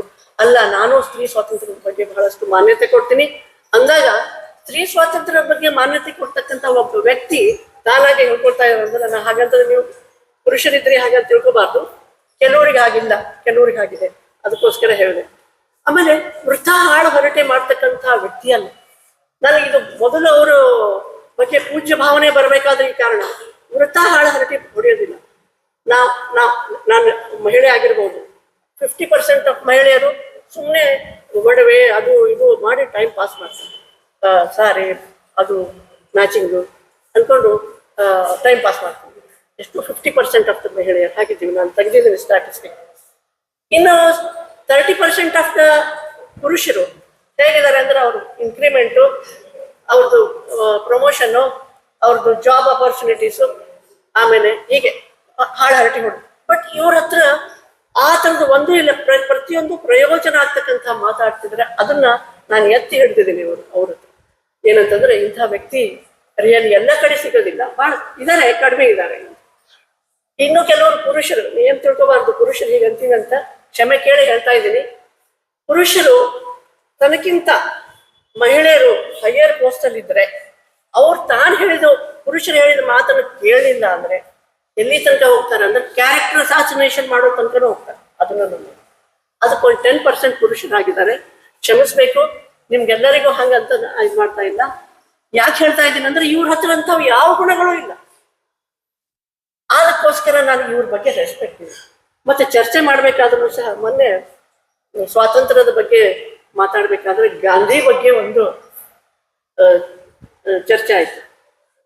ಸರ್ ಏನ್ ತಿಳ್ಕೊತಾರೆ ಗೊತ್ತಿಲ್ಲ, ಆ ವಿಷಯ ಅವ್ರಿಗೆ ಹೇಳಿಲ್ಲ. ನಾನು ನಮ್ಮ ಮನೆಯವರು ಇವರು ಗಾಂಧಿ ಸ್ವಾತಂತ್ರ್ಯ ಸಂಗ್ರಾಮ ಈ ಥರದ್ದೆಲ್ಲ ಶಿಕ್ಷಣದ ಬಗ್ಗೆ ಎಲ್ಲ ಮಾತಾಡ್ಬೇಕಾದ್ರೆ ಮಾತು ಬಂತು. ಗಾಂಧಿ ಅಪ್ಪಟ ಗಾಂಧಿವಾದಿ. ಎಷ್ಟೋರ್ವರೆಗೆ ಶ್ರದ್ಧಾ ಭಕ್ತಿ ಅಂತಂದ್ರೆ ಅವ್ರಿಗೆ ಯಾರಾದ್ರೂ ಏನಾರ ಅಂದ್ರೆ ಅಷ್ಟು ನೋವಾಗುತ್ತೆ ಇವರಿಗೆ. ಸೊ ನಾನು ಗಾಂಧಿ ಬಗ್ಗೆ ಒಂದು ಸ್ವಲ್ಪ ನೆಗೆಟಿವ್ ಮಾತಾಡಿದೆ. ಅಫ್ಕೋರ್ಸ್ ಗಾಂಧಿ ಬಗ್ಗೆ ನನಗೆ ಸ್ವಾಭಿಮಾನ ಇದೆ, ಯಾಕಂದ್ರೆ ಅವ್ರ ಸತ್ಯ, ಅವ್ರ ಅಹಿಂಸೆ, ಅವರ ಅಸ್ಪೃಶ್ಯತೆ ನಿವಾರಣೆ, ಸ್ವಚ್ಛತೆ ಕಾಪಾಡೋದು, ಸಾಮಾಜಿಕ ಕಳಕಳಿ, ಇವೆಲ್ಲ ನನಗಿಷ್ಟ. ಸರ್ ನಿಮ್ಮ ಎದುರಿಗೆ ಹೇಳ್ತಾ ಇದ್ದೀನಿ, ಅವತ್ತವರು ಗಾಂಧಿ ಬಗ್ಗೆ ನಾನು ಒಂದೇ ಸಣ್ಣ ನೆಗೆಟಿವ್ ಪಾಯಿಂಟ್ ಆಡ್ತಾ ಇದ್ದೆ, ಅವ್ರು ಟಾಲರೇಟ್ ಆಗಲಿಲ್ಲ, ಅಷ್ಟಕ್ಕೆ ನಿಲ್ಸ್ಬಿಟ್ರೆ. ಆದ್ರೆ ಇವತ್ತು ನಿಮ್ಮ ಎದುರುಗಡೆ ಹೇಳ್ತಾ ಇದ್ದೀನಿ ಏನಂತಂದ್ರೆ, ಗಾಂಧಿಜಿ ಬಗ್ಗೆ ಅಷ್ಟು ನನಗೆ ರೆಸ್ಪೆಕ್ಟ್ ಇದ್ರೂ ಸಹ ನಮ್ಮ ದೇಶ ವಿಭಜನೆ ಮಾಡ್ತೀವಿ ಅಂತಂದಾಗ ವಿರೋಧ ಮಾಡ್ತಕ್ಕಂಥ ವ್ಯಕ್ತಿ ಕೊನೆಗೆ ಮೌನ ತಾಳಿದ್ರಲ್ಲ, ಅದು ನನಗೆ ಬೇಸರದ. ಅದೊಂದು ಹೇಳಿರ್ಲಿಲ್ಲ ಸರ್, ಅದಕ್ಕೋಸ್ಕರ ಗಾಂಧಿ ಬಗ್ಗೆ ನನಗೆ ನೆಗೆಟಿವ್ ಪಾಯಿಂಟ್. ಅದನ್ನ ಹೇಳಿಲ್ಲ, ಯಾಕಂದ್ರೆ ಅವ್ರಿಗೆ ಆಗಲೇ ಬೇಸರ ಆಯ್ತು. ಗಾಂಧಿ ಬಗ್ಗೆ ಸ್ವಲ್ಪನೂ ಅವ್ರಿಗೆ ಏನಾದ್ರೂ ಹೇಳಿದ್ರೆ ಅಷ್ಟು ನೋವಾಗುತ್ತೆ. ಅರ್ಥ ಮಾಡ್ಕೊಂಡು ನಾನು ಸುಮ್ಮನಿದ್ದೆ. ಇವತ್ತು ನೀವೆಲ್ಲ ಇದ್ರಿ, ನಮ್ಗೆ ಸೇಫ್ ಅಂತ ಹೇಳಿ ಅಂಥೇಳಿ ನಾನು ನಿಮ್ಮ ಎದುರಿಗೆ ಹೇಳಕ್ಕೆ ಇಷ್ಟಪಡ್ತೀನಿ. ಮತ್ತು ಅದೇ ಹೇಳಿದ್ರೆ, ಇವರು ಸರಳ ಸ್ವಭಾವ, ಇವರ ಯಾವಾಗಲೂ ಅದರ ಶಿಕ್ಷಣದ ಬಗ್ಗೆನೇ ಮಾತಾಡ್ತಕ್ಕಂಥದ್ದು ಇವೆಲ್ಲ ಇರೋದ್ರಿಂದ ನಂದು ಇವ್ರದ್ದು ನಮ್ಮ ಮನೆಯವ್ರದ್ದು ಒಂದು ಅವಾಗವಾಗ ಒಂದು ಮೀಟಿಂಗೇ ಆಗ್ತಾ ಇರ್ತದೆ ಅದ್ರ ಬಗ್ಗೆ. ಸರ್ ಇವತ್ತು ಏನು ಮಾತಾಡೋಣ ಅನ್ನೋ ಥರ ಮೀಟಿಂಗ್ ಆಗ್ತದೆ. ನನಗೆ ಇನ್ನೊಂದು ವಿಷಯ ಇವ್ರ ಬಗ್ಗೆ ಹೇಳಬೇಕು, ಎತ್ತಿ ಹಿಡಿದು ಮಾತಾಡ್ತಕ್ಕಂಥ ವಿಷಯ ಹೇಳಬೇಕು. ನನ್ಗೆ ಒಂದ್ಸಲ ಕೇಳಿದ್ರು, ಮೇಡಮ್ ನನಗೆ ಸ್ವಲ್ಪ ಟಯರ್ಡ್ನೂ ಆಗುತ್ತೆ, ಹಶ್ವೇನೂ ಆಗ್ತಾ ಇಲ್ಲ, ನಿಮ್ಮ ಔಷಧಿ ಏನಾರೇ ಕೊಡಿ ಅಂದ್ರು. ನಾನೊಬ್ಬ ಆಯುರ್ವೇದ ಡಾಕ್ಟ್ರು, ಅವ್ರೊಬ್ಬ ಅಲೋಪತಿಕ್ ಡಾಕ್ಟ್ರು. ಇವೆರಡೂ ಕಾಂಬಿನೇಷನ್ ಒಟ್ಟಿಗೆ ಸೇರೋದು ಬಹಳ ವಿರಳ. ಅಲೋಪತಿಕ್ ಡಾಕ್ಟರ್ಗಳಿಗೆ ಏನಿರ್ತದೆ ಅಂದ್ರೆ ನಾವು ಭಾಳ ಅಂತ, ನಾವೇನಂತೀವಿ ಅಂದ್ರೆ ನಮ್ಮ ಬೇಸ್ ಮೇಲೆನೆ ನೀವು ಡೆವಲಪ್ ಮಾಡಿರೋದು ಅಂತ ನಾವು ಅಂತೀವಿ. ಆಮೇಲೆ ನಾವು ನೀವು ತಿಳ್ಕೊಂಡಷ್ಟು ನಿರುಪಯೋಗಿ ಅಲ್ಲ, ನಮ್ದೇ ಒಂದು ಲಿಮಿಟೇಷನ್ ಇದೆ. ಹಾಗಂದ್ರೆ ನಾವು ನಿರುಪಯೋಗಿ ಯಾವುದೂ ಅಲ್ಲ, ನಮ್ದೇ ಒಂದು ಲಿಮಿಟೇಷನ್ ಇದೆ. ನಿಮಗೂ ಹಾಗೆ ಒಂದು ಲಿಮಿಟೇಷನ್ ಇದೆ, ಅದು ಬೇರೆ ರೀತಿಯಲ್ಲಿ ಅಂತ ನನ್ನ ಪ್ರತಿಪಾದನೆ. But allopathic science is based on totally ayurvedic concepts ಅನ್ನೋದು I can argue at any extent. Hours together I can discuss. ಆದ್ರೆ ಇಲ್ಲಿ ಒಬ್ಬ ಅಲೋಪತಿಕ್ ಡಾಕ್ಟರ್ ಆಯುರ್ವೇದ ಡಾಕ್ಟರ್ಗೆ ಔಷಧಿ ಕೇಳ್ತಾ ಇದ್ದಾರೆ. ಸೊ ಇವ್ರಿಗೆ ಇರ್ತಕ್ಕಂಥ ಆಯುರ್ವೇದ ಬಗ್ಗೆ ಶ್ರದ್ಧೆ, ಆಮೇಲೆ ಮೇಲು ಕೀಳು, ನಾ ಜಾಸ್ತಿ ನೀ ಕಮ್ಮಿ, ಯಾವ ಭಾವನೆನೇ ಇಲ್ಲಲ್ಲ. ಇನ್ನು ಇವ್ರಿಗೆ ನಾವು ರೆಸ್ಪೆಕ್ಟ್ ಕೊಡಲಿಲ್ಲ ಅಂದ್ರೆ ಇನ್ನು ಹೇಗೆ ಯಾರಿಗೆ ಕೊಡ್ಬೇಕು ನೀವು? ರಿಯಲಿ ಅವ್ರ ಬಗ್ಗೆ ಅಂದ್ರೆ ಒಂದೊಂದು ಗುಣಗಳನ್ನ ಆರಿಸಿ ನಿಮ್ಮ ಎದುರುಗಡೆ ಇಡ್ತಾ ಇದ್ದೀನಿ ನಾನು. ಎಲ್ಲರಿಗೂ ಲೇಟ್ ಆಗ್ತಿದೆ ಅಂತ ನೀವು ದಯವಿಟ್ಟು ತಿಳ್ಕೊಬೇಡಿ. ಅವ್ರ ಬಗ್ಗೆ ಇವತ್ತು ನಾನು ಮಾತಾಡಲೇಬೇಕು ಅಂತ ನನಗೆ ಅನಿಸ್ಬಿಟ್ಟಿದ್ದೀನಿ. ಈ ಒಂದು ವಿಷಯ ಎರಡು ಈ ಕಾಂಬಿನೇಷನ್ ಇದೆಯಲ್ಲ, ಆಯುರ್ವೇದಿಕ್ ಅಲೋಪತಿ. ಈಗ ಅದಕ್ಕೆ ಮೋದಿಯವರು ಏನ್ ಮಾಡಿದ್ದಾರೆ ಅಂದ್ರೆ ಎರಡೂ ಸೇರಿಸಿ ನೀವು ರಿಸರ್ಚ್ ಮಾಡಿ ಫರ್ದರ್ ಅಂತ. ಇದು ಏನಾದ್ರೂ ಮೋದಿ ಇನ್ನೂ ಒಂದು 50 ವರ್ಷ ಹಿಂದ್ಗಡೆ ಇದ್ದಿದ್ರೆ ನಾನು ಇದನ್ನೆಲ್ಲ ರಿಸರ್ಚ್ ಮಾಡಿ ಎಲ್ಲ ಬಿಸಾಕ್ಬಿಟ್ಟಿರ್ತೀನಿ. ಆ ತರ ಇರ್ಲೇ ಇಲ್ಲ, ನಮ್ಗೆ ಅವಕಾಶನೇ ಇರಲಿಲ್ಲ. ಹಾಗಾಗಿ ಇರ್ಲಿ, ಇಂಥ ವ್ಯಕ್ತಿಗಳು ನಮ್ಗೆ ಸಿಕ್ಕರೆ ನಮ್ಗೊಂದು ಎನ್ಕರೇಜ್. ಇವರ ಈಗಾಗಲೇ ಹೇಳಿದಾರೆ ಬಹಳಷ್ಟು ಜನ, ನಾನು ಮತ್ತೆ ರಿಪೀಟ್ ಮಾಡಕ್ ಇಷ್ಟ ಇಲ್ಲ.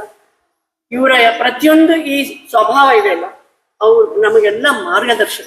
ನಾವು ಅದನ್ನು ಪರಿಪಾಲನೆ ಮಾಡಬೇಕು, ಈ ತರಹ ಇರಬೇಕು, ಜೀವನ ಅಂದ್ರೆ ಈ ತರ ಬದುಕಬೇಕು. ಇಷ್ಟು ವಯಸ್ಸಾದ್ರೂ ಸಹ ಆ ಉತ್ಸುಕತೆ, ಆಮೇಲೆ ಬರಿಬೇಕು ಅನ್ನೋಂಥ ಒಂದು ತಾಕಲಾಟ, ಅಂಥವೆಲ್ಲ ಏನು ಶಬ್ದಗಳು ಸರಿ ಬರ್ತಾ ಇಲ್ಲ ನನಗೆ, ಅಂತಹ ಒಂದು ಉತ್ಕಟವಾದಂತಹ ಭಾವನೆ ಇದೆಲ್ಲ ಇದೆಯಲ್ಲ, ಅದು ನಿಜವಾಗಿಯೂ ಪ್ರತಿಯೊಬ್ಬರು ಕಲಿಬೇಕು. ಯಾರೇ ಆಗ್ಲಿ ತನಗೆ ಅನ್ಸಿದ್ದನ್ನ ತಪ್ಪೋ ಸರಿನೋ ಅಥವಾ ಅಪ್ರೋಪ್ರಿಯೇಟ್ ಇದೆಯೋ ಇಲ್ವೋ ಪ್ರಾಕ್ಟೀಸ್ ಅಂತೂ ಮಾಡಬೇಕು, ಬರವಣಿಗೆ ಇರಬೇಕು ಅನ್ನೋದು ನನ್ನ ಅವರಿಂದ ಕೆಲ್ತಕ್ಕಂಥ ಒಂದು ಪ್ರೇರಣೆ ನನಗೆ. ಸೊ ಇಂಥ ಸ್ವಭಾವದಂತ ಇರ್ತಕ್ಕಂಥ ಡಾಕ್ಟರ್ ನಾಗರಾಜರವರು ಅವರ ಎದುರಲ್ಲಿ ನಾನು ಭಾಗವಹಿಸಿ ಎರಡು ಮಾತಾಡೋಕ್ಕೆ ಅವಕಾಶ ಕೊಟ್ಟಿದ್ದಾರಲ್ಲ, ನಿಜವಾಗಿ ನಾನು ಧನ್ಯ ಅಂತ ಹೇಳ್ತೀನಿ. ಇದು ಮತ್ತೆ ಅವರಿಗೆ ವಂದನೆಗಳು ತಿಳಿಸ್ತೀನಿ. ಅವರಿಗೆ 84ರ ವಯಸ್ಸಿನ ಹುಟ್ಟುಹಬ್ಬದಿಂದ ಅವರ ಆರೋಗ್ಯ ಮತ್ತು ಆಯುಷ್ ಇನ್ನೂ ವೃದ್ಧಿ ಮಾಡಲಿ ಅಂತ ಹೇಳಿ ಆ ಚಾಮುಂಡಿ ಹತ್ರ ಕೇಳ್ಕೊಂಡು ತಮ್ಮ ಮಾತು ಮುಗಿಸ್ತೀನಿ. ವಂದನೆಗಳು. ಲೇಖಕರ ಬಗ್ಗೆ ನಿಮಗಿರುವ ಅಭಿಮಾನಕ್ಕೆ ಧನ್ಯವಾದಗಳು. ಒಂದು ಸಣ್ಣ ವಿಷಯ, ಕಾರ್ಯಕ್ರಮದ ಕೊನೆಯ ನಂತರ ಊಟದ ವ್ಯವಸ್ಥೆ ಇದೆ, ದಯವಿಟ್ಟು ಯಾರು ಎದ್ದು ಹೋಗ್ಬೇಡಿ. ಮಾಡ್ತಿದ್ದಾರೆ. ಪ್ರತಿಯೊಂದು ಪುಸ್ತಕದ ಹಿಂದೆ ಲೇಖಕರ ಪರಿಶ್ರಮ, ಅನುಭವ ಮತ್ತು ಸಮರ್ಪಣೆ ಅಡಗಿರುತ್ತದೆ. ಆದ್ದರಿಂದ ಈ ಕೃತಿಯ ರಚನೆಗೆ ಪ್ರೇರಣೆ, ಅನುಭವ ಹಾಗೂ ಆಶಯಗಳನ್ನು ಹಂಚಿಕೊಳ್ಳಲು ಲೇಖಕರಾದ ಡಾಕ್ಟರ್ ನಾಗರಾಜ್ ಅವರನ್ನು ಆಹ್ವಾನಿಸುತ್ತೇನೆ. ನಮಸ್ಕಾರ. ಕೇಳಿಸ್ತಿದೆಯಲ್ಲ ಎಲ್ರಿಗೂ? ಓಕೆ. ಅದಕ್ಕೆ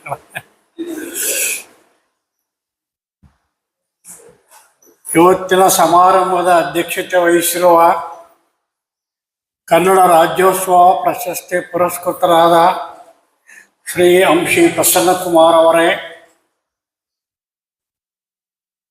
ಈ ಕೃತಿಯನ್ನು ಬಿಡುಗಡೆ ಮಾಡಿ ಕೃತಿಯ ಬಗೆಗೆ 4 ಒಳ್ಳೆಯ ಮಾತುಗಳನ್ನು ಆಡಿದ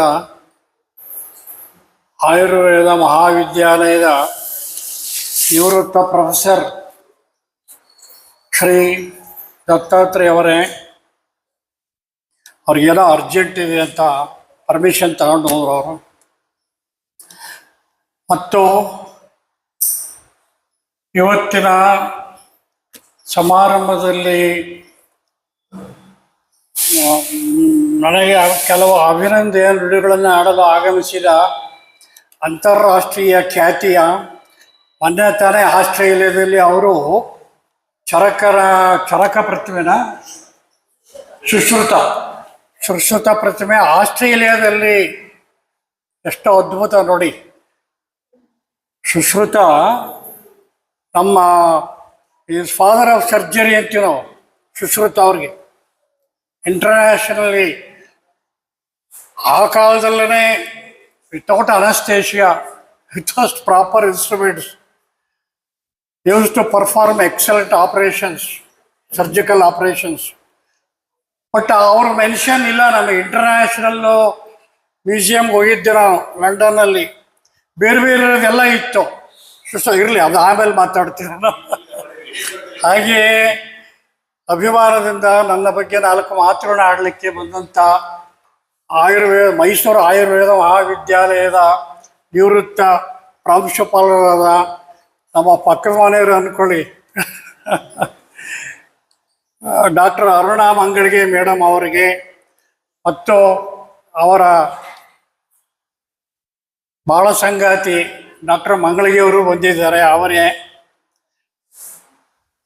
ಈ ಕಾರ್ಯಕ್ರಮ ನಡೆಯಲು ಪ್ರಮುಖ ಕಾರ್ಯಕರ್ತರು ಆಗಿರ್ತಕ್ಕಂಥ ಕನ್ನಡ ಸಾಹಿತ್ಯ ಕಲಾಕೂಟದ ಚಂದ್ರಶೇಖರ್ ಅವರೇ ಮತ್ತು ಅಭಿಮಾನದಿಂದ ಆಗಮಿಸಕ್ಕಿಂತ ಹೆಚ್ಚಾಗಿ ಕೂತಿದಿರಲ್ಲ ಇಷ್ಟೊತ್ತಾದರೂ ಕೂಡ, ಅದಕ್ಕೆ ನಿಮಗೆಲ್ಲರಿಗೂ ನಾನು ನಮಸ್ಕರಿಸಿ ಎರಡು ಮಾತು ಹೇಳ್ತೀನಿ. ಮೊದಲನೇದಾಗಿ ಡಾಕ್ಟರ್ ಗುರುಬಸವರಾಜ್ ಮತ್ತು ಡಾಕ್ಟರ್ ಅರುಣಾ ಮೇಡಮ್ ಏನೇನು ಮಾತಾಡಿದ್ರು ಅಂತ ನನಗೆ ಏನೋ ಗೊತ್ತಾಗಲಿಲ್ಲ. ಯಾಕೆಂದರೆ ನನಗೆ ಕಿವಿ ಮಂದ. ಆದ್ದರಿಂದ ಅವರು ನನ್ನ ಬಗೆಗೆ ಮಾಡಿರಬಹುದಾದ ಉತ್ಪ್ರೇಕ್ಷೆಯ ಆರೋಪಗಳಿಗೆ ಉತ್ತರ ಕೊಡ್ಲಿಕ್ಕೆ ಆಗಲ್ಲ ನನಗೆ. ಈಗ ಗೊತ್ತಿಲ್ಲ, ಬಹಳಷ್ಟು ಅಲ್ಲಿ ಅಭಿಮಾನದ ಪ್ರಶಂಸೆಗಳೇ ಇರ್ತವೆ ಹೊರತು ವಾಸ್ತವಿಕತೆ ತಗೋಬೇಡಿ ನೀವು, ಡೋಂಟ್ ಟೇಕ್. ಅದರಲ್ಲಿ ಗುರುಬಸವರಾಜ್ ಅವ್ರಿಗಂತೂ ಉತ್ಪ್ರೇಕ್ಷ ಅಲಂಕಾರ ಅಂದ್ರೆ ಭಾಳ ಅಭಿಮಾನ. ನನ್ನ ಬಗ್ಗೆ ಮಾತಾಡುವಾಗಲೆಲ್ಲ ಅವರು ಉತ್ಪ್ರೇಕ್ಷೆ ಮಾಡಿ ಮಾತಾಡ್ತಾರೆ. ಅವೆಲ್ಲ ನಾವು you take it with a pinch of salt ಅಂತ ಇಂಗ್ಲೀಷ್ನಾಗ ಹೇಳ್ತಾರೆ. ಬೇಜಾರು ಮಾಡ್ಕೋಬೇಡಿ. ಇದು ಹೆಚ್ಚು ಕಡಿಮೆ ಇದು ಸಾರ್ವಜನಿಕ ಸಮಾರಂಭ ಅನ್ನೋದಕ್ಕಿಂತ ಹೆಚ್ಚಾಗಿ ವೈಯಕ್ತಿಕ ಸಮಾರಂಭ ಅನ್ನೋ ರೀತಿಯಲ್ಲಿ ನಡೀತಾ ಇದೆ. ಯಾಕೆಂದರೆ ಇಲ್ಲಿರೋರೆಲ್ಲರೂ ನನಗೆ ಸುದೀರ್ಘ ಕಾಲದಿಂದ ಪರಿಚಯದರು. ವಂಶಿ ಪ್ರಸನ್ನ ಕುಮಾರ್ ಸುಮಾರು 40-50 ವರ್ಷಗಳಿಂದ ನನಗೆ ಪರಿಚಯ. ಆದರೆ ಒಬ್ರಿಗೊಬ್ರಿಗೆ ನಾವು ಭೇಟಿ ಆಗದೆ ಹೋದರೂ ಕೂಡ ಮಾಧ್ಯಮದ ಮೂಲಕ ನಮಗೆ ಅವರು ಸಂಗಾತಿಗಳು, ನಮಗೆ ಸುದೀರ್ಘಾವಧಿಯ ಸಂಗಾತಿಗಳು. ಕನ್ನಡ ಪ್ರಭಾದಲ್ಲಿ ನನ್ನ ಸ್ನೇಹಿತರು ರಮಾಕಾಂತ ಅಂತ ಅವರು ಸಂಪಾದಕರಾಗಿದ್ದರು. ಅವರು ಭಾಳ ಒಳ್ಳೆಯ ಶ್ರೇಷ್ಠವಾದ ಲೇಖಕರು. ಆ ಪತ್ರಿಕೆಯಲ್ಲಿ ಅತ್ಯಂತ ಗೌರವಯುತವಾದಂಥ ಹುದ್ದೆಯಲ್ಲಿರ್ತಕ್ಕಂಥವ್ರು. ಅವರ ಆಂದೋಲನದಲ್ಲಿ ಇದ್ದಾಗಲೇ ನಮಗೆ ಅವ್ರಿಗೂ ಸಂಪರ್ಕ ಇತ್ತು. ಇನ್ನು ಗುರುಬಸವರಾಜ ವಿದ್ಯಾರ್ಥಿ ದಶೆಯಿಂದಲೇ ನನಗೆ ಪರಿಚಯ. ಅವರು ನಾವಿಬ್ಬರು ಒಡನಾಟದಲ್ಲಿ ಇದ್ದಂಥವ್ರು. ಹೀಗಾಗಿ ಚಂದ್ರಶೇಖರ್ ಅವರು ಅಷ್ಟೇ ಸುಮಾರು 30 ವರ್ಷದಿಂದಲೂ ಪರಿಚಯ. ಹೀಗಾಗಿ ಇದು ಒಂದು ರೀತಿಯ ವೈಯಕ್ತಿಕ ಸಮಾರಂಭ. ಅದರಿಂದ ಅವ್ರು ಆಡ್ತಕ್ಕಂಥ ಮಾತುಗಳು ವೈಯಕ್ತಿಕ ಮಾತುಗಳು ಅಂತ, ಉತ್ಪ್ರೇಕ್ಷೆ ಮಾತುಗಳು, ಅಭಿಮಾನದ ಮಾತುಗಳು ಅಂತೇಳಿ ಅವ್ರಿಗೆ ನಾನು ಭಾಳ ಆಭಾರಿಯಾಗಿದ್ದೇನೆ for the kind words they have spoken for about me. ಇನ್ನು ನನ್ನ ಪುಸ್ತಕದ ಬಗ್ಗೆ ಹೇಳಬೇಕು ಅಂದರೆ, ಅರಿವಿನ ಆಳದಲ್ಲಿ ಅನ್ನೋ ಪುಸ್ತಕ ಏನಿದೆ, ಇದು ನಾನು ಇಂಗ್ಲೀಷ್ನಲ್ಲಿ ಪಬ್ಲಿಷ್ ಮಾಡಿದೆ. ಡೀಪ್ ಡೈವ್ ಅಂತ ಹೇಳಿ ಮಹೇಶ್ ಡೀಪ್ ಡೈವ್ ಅಂತೇಳಿ ಇಂಗ್ಲೀಷ್ನಲ್ಲಿ ಪಬ್ಲಿಷ್ ಮಾಡಿದ ಪುಸ್ತಕ ಅದು. ಆ ಪುಸ್ತಕದ ಅನುವಾದ ಇದು ಡೀಪ್ ಡೈವ್ ಅಂತ. ಇದು ಮೂಲತಃ ಒಂದು ಸಂವಾದ ಅಂದರೆ, ಈಗ AI ಆರ್ಟಿಫಿಷಿಯಲ್ ಇಂಟೆಲಿಜೆನ್ಸ್ ಅಂತ ನಾವೇನು ಹೇಳ್ತೀವಿ, ಕೃತಕ ಬುದ್ಧಿಮತ್ತತೆ ಅಂತ. ಆ ಆರ್ಟಿಫಿಷಿಯಲ್ ಇಂಟೆಲಿಜೆನ್ಸು ಉಪಕರಣ ನನ್ನ ಲ್ಯಾಪ್ಟಾಪಲ್ಲಿದೆ. ಸೊ ಹೊತ್ತು ಕಳೀಲಿಕ್ಕೆ ನಾನು 15-20 ವರ್ಷ ಆಯಿತು ಮೆಡಿಕಲ್ ಪ್ರಾಕ್ಟೀಸ್ ಬಿಟ್ಟು. ಹೊತ್ತು ಕಳೀಲಿಕ್ಕೆ ಅಂತ ಪ್ರಶ್ನೆಗಳು ಕೇಳ್ತಾ ಹೋದೆ. ಭಾಳ ಅದ್ಭುತ. ಆರ್ಟಿಫಿಷಿಯಲ್ ಇಂಟೆಲಿಜೆನ್ಸ್ ಬಗ್ಗೆ ನಾವು ಎಲ್ಲರೂ ಗೊತ್ತು ಮಾಡ್ಕೋಬೇಕಾದಂಥದ್ದು. ಭಾಳ ನಮಗೆ ಸಹಾಯವಾಗ್ತಕ್ಕಂಥ ಇದು ಅದು ಇತ್ತೀಚಿಂದು. ಅದು ವಿವಿಧ ಸಂಪನ್ಮೂಲಗಳು ಎಲ್ಲ resources fed. It is so well program that it has got almost all the information about anything you ask. Science ಇರ್ಬೋದು, ಆಸ್ಟ್ರಾನಮಿ ಇರ್ಬೋದು, ಲಿಟ್ರೇಚರ್ ಇರ್ಬೋದು, ಲಿಂಗ್ವಿಸ್ಟಿಕ್ಸ್ ಇರ್ಬೋದು, ಪಾಲಿಟಿಕ್ಸ್ ಇರ್ಬೋದು, anything and everything under the sun. It gives information, ಕ್ರೋಢೀಕರಿಸುತ್ತೆ ವಿವಿಧ ಮೂಲಗಳಿಂದ. ಈಗ ನಾವು ವಿಶ್ವಕೋಶದಲ್ಲಿ ಏನು ಪ್ರಿಂಟ್ ಆಗಿದೆ ಅಷ್ಟು ಮಾತ್ರ ನಮಗೆ ಗೊತ್ತಾಗುತ್ತೆ. ಡಿಕ್ಷನರಿ ಯಾವ ಶಬ್ದಗಳಿದೆ ಅಷ್ಟು ಮಾತ್ರ ಗೊತ್ತಾಗುತ್ತೆ. ಆರ್ಟಿಫಿಷಿಯಲ್ ಇಂಟೆಲಿಜೆನ್ಸ್ ಅಲ್ಲ, ಹಾಗಲ್ಲ ಅದು.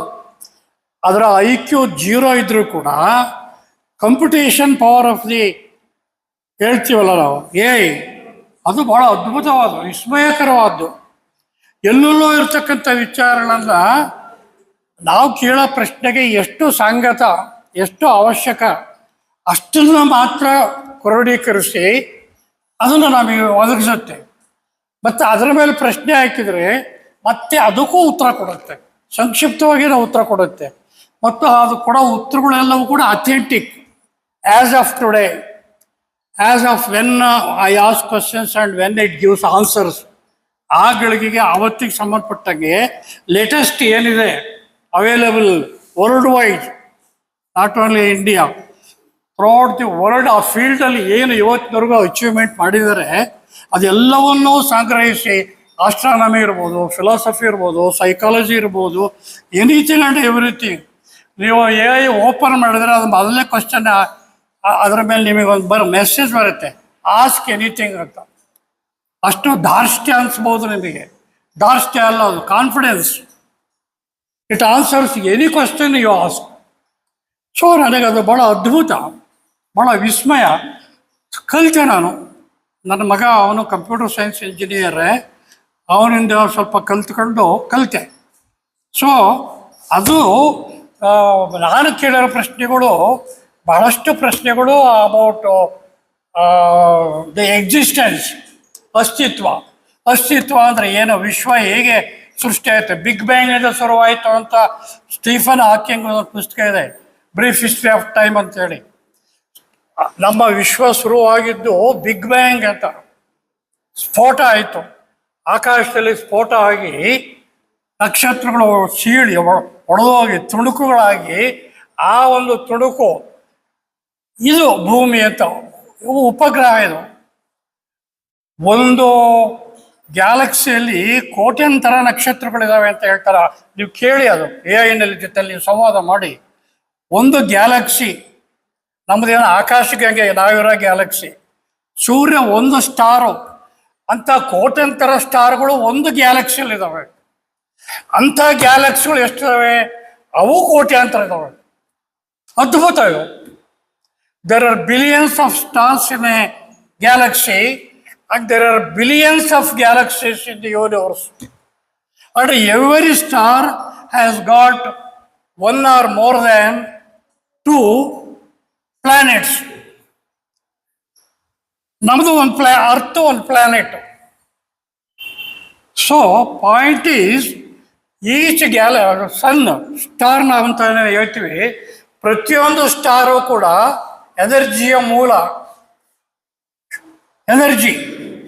ಅಲ್ಲೇ ಹೈಡ್ರೋಜನ್ನು ಏನಿದೆ, ಹೈಡ್ರೋಜನ್ನು ಅಲ್ಲಿ ಫ್ಯೂಷನ್ ಆಗುತ್ತೆ. ಫ್ಯೂಷನ್ ಅಂತ ನಾವು ಅದಕ್ಕೆ, ಹೈಡ್ರೋಜನ್ ಫ್ಯೂಷನ್ ಆಗಿ ಹೀಲಿಯಂ ಆಗುತ್ತೆ. ಆಗ ಹೀಟ್ ಪ್ರೊಡ್ಯೂಸ್ ಆಗುತ್ತೆ. ಆ ಹೀಟಿನಿಂದ ಲೈಟ್ ಬರುತ್ತೆ. ಆ ಎನರ್ಜಿನೇ ನಮ್ಮ ಭೂಮಿ ಮೇಲೆ ಇರ್ತಕ್ಕಂಥ ಎಲ್ಲ ಸಸ್ಯಗಳು, ಎಲ್ಲ ಗ್ರೀನ್ಸು, ನಮ್ಮ ಎಲ್ಲ ಆಹಾರ ಬರೋದು ಸೂರ್ಯನ ಶಕ್ತಿಯಿಂದ. ಇವೆಲ್ಲ ಬಹಳ ವಿಸ್ಮಯಕಾರಿ ಮತ್ತು facts. Were to with our world affair, economic affair, political affair, what not, all the nonsense we live starting from our birth. We are conditioned by our educational institutions, parental institutions, religious institutions. ಎಷ್ಟು condition ಮಾಡಿಲ್ಲ ನಮ್ಮನ್ನು. So we forget about our basic source of existence. ಅದನ್ನು ನೀವು AI ಮಾತಾಡಿ ಹೇಳುತ್ತೆ, ನೀವು ಏನು ಕೇಳಿದ್ರು ಹೇಳುತ್ತೆ. ಅದು ಈ ಬುಕ್ಕಲ್ಲಿ ರೆಕಾರ್ಡ್ ಆಗಿರೋದು, ಯಾವುದರಲ್ಲಿ, ಡೀಪ್ ಡೈವಲ್ಲಿ. ಪುನಃ ಅದು ಅದರಲ್ಲಿ ಓದಿದರೆ ನಿಮಗೆ ನಿಮ್ಮ ಬಗೆಗೇ ಅದು ಹೇಳ್ತಾ ಇರೋದಲ್ಲಿ, ನಮ್ಮ ಬಗೆಗೆ, ಮನುಷ್ಯನ ಬಗೆಗೆ, ಮನುಷ್ಯನ ಏನಾಗುತ್ತೆ ಮುಂದೆ, ಇದು ಹೀಗೆ ಎಲ್ಲಿವರೆಗೂ ಹೋಗುತ್ತೆ. There is no end, because the earth rotates around the sun and on its own axis indefinitely. ಅದು ಯಾವಾಗ ಶುರುವಾಯಿತು? ಬಿಗ್ ಬ್ಯಾಂಗ್ ಇಂದ ಶುರುವಾಯಿತು ಅಂತಾರೆ. ಬಿಗ್ ಬ್ಯಾಂಗ್ ಯಾವಾಗ ಶುರುವಾಯಿತು? 1.3 ಬಿಲಿಯನ್ ಇಯರ್ಸ್ ಅಗೋ ಅಂತಾರೆ. ಅವು ನಮ್ಮ ಕಾನ್ಫರೆನ್ಸಿಗೆ ಬರಲ್ಲ. ಹಾಗಾದ್ರೆ ಎಷ್ಟು ಅಂತಲೇ ನಮಗೆ ಗೊತ್ತಾಗಲ್ಲ. ಅಷ್ಟು ಇದು ಟೈಮ್ ಫ್ಯಾಕ್ಟ್ರಿ ಬಿಟ್ಬಿಡಿ. Because time is human concept. There is no time, there is no name to any existence. ನಾವು ನಮ್ಮ ಅನುಕೂಲಕ್ಕೆ ಹೆಸರು ಕೊಟ್ಕೊಂಡಿದ್ದೀವಿ ಅಷ್ಟೇ, ಯಾವುದಕ್ಕೂ ಹೆಸರು ಇಲ್ಲ, ಟೈಮ್ ಅನ್ನೋದು ಇಲ್ಲ. What is there then? Phenomena. ಒಂದು ಬೀಜ ಹಾಕಿದರೆ ಅದು ಸಸಿ ಆಗುತ್ತೆ, ಗಿಡ ಆಗುತ್ತೆ, ಮರ ಆಗುತ್ತೆ, ಹೂವು ಬಿಡುತ್ತೆ, ಕಾಯಿ ಬಿಡುತ್ತೆ, ಹಣ್ಣು ಬಿಡುತ್ತೆ. That is A phenomena. ಹಾಗೆ ಒಬ್ಬ ಮನುಷ್ಯನ ಕುವೀರೆಂಡು ಅಂಡಾಳಿಂದ ಒಬ್ಬ ಮನುಷ್ಯ ಉತ್ಪತ್ತಿ ಆಗ್ತಾನೆ, ಮಗು ಇರುತ್ತಾನೆ, ಒಬ್ಬ ಹುಡುಗ ಆಗ್ತಾನೆ, ಹುಡುಗಿ ಆಗ್ತಾಳೆ, ಪ್ರೌಢ ಆಗ್ತಾರೆ, ವಯಸ್ಸಾಗುತ್ತೆ, ಮರಣ ಆಗ್ತಾರೆ, ಮತ್ತು ಅವನ ಮಕ್ಕಳು. ಇದುವರೆಗೂ ಭೂಮಿ ಮೇಲೆ ಇವತ್ತೇನು ಬದುಕಿದರೆ, ಒಬ್ಬೊಬ್ಬ ಬದುಕಿರೋರಿಗೂ 15 ಜನ ಸತ್ತೋಗಿದ್ದಾರೆ. ಈಗೇನೋ 750 crores ಆಫ್ ಪಾಪ್ಯುಲೇಷನ್ ಇವತ್ತು, ವರ್ಲ್ಡ್ ಪಾಪ್ಯುಲೇಷನ್ 750 crores. ಅಲ್ಲಿಗೆ 750 into 15, ಅದು ಇಂದ ಗೊತ್ತಿರೋ ಇನ್ಫಾರ್ಮೇಶನ್ ಅಂದಲ್ಲ ಇದು. ಇವೆಲ್ಲ ನಿಮಗೆ ಆ ಪುಸ್ತಕದಲ್ಲಿ ಸಿಗ್ತವೆ. ಅಷ್ಟು ಜನ ಆಗಲೇ ಬದುಕಿ ಹೋಗಿದ್ದಾರೆ. ಮುಂದೆ ಇನ್ನು ಎಷ್ಟು ಜನ ಬರ್ತಾರೋ ಗೊತ್ತಿಲ್ಲ. ಸೊ ಇದೆಲ್ಲ ನನಗೆ ಪಜಲ್. ಯಾತಕ್ಕೆ ಬರ್ಬೇಕಾಯ್ತು, ನಾವು ಯಾತಕ್ಕೆ ಇರಬೇಕಾಯ್ತು? ನನ್ನ ಇಷ್ಟ ಅಲ್ಲ, ನಿಮ್ಮ ಇಷ್ಟ ಅಲ್ಲ, ಯಾರ ಇಷ್ಟನೂ ಅಲ್ಲ, ಇಲ್ಲಿರೋ ಯಾರ ಇಷ್ಟನೂ ಅಲ್ಲ ಬಂದಿರೋದು. ಯಾರ್ದೋ ಇದಕ್ಕೆ ನಾವು ಬಂದಿದ್ದೀವಿ. ಇವೆಲ್ಲ ಮೂಲಭೂತ ಪ್ರಶ್ನೆಗಳನ್ನ ಹಾಕಿದ್ದೀನಿ ನಾನು, ಅದಕ್ಕೆ ಉತ್ತರ ಕೊಟ್ಟಿದೆ. It is interesting if you take time and try to go about. So point is all existence. ಏನಾಗುತ್ತೆ ಈ ಭೂಮಿಗೆ ಅಂತ ಪ್ರಶ್ನೆ ಕೇಳಿದೆ ನಾನು.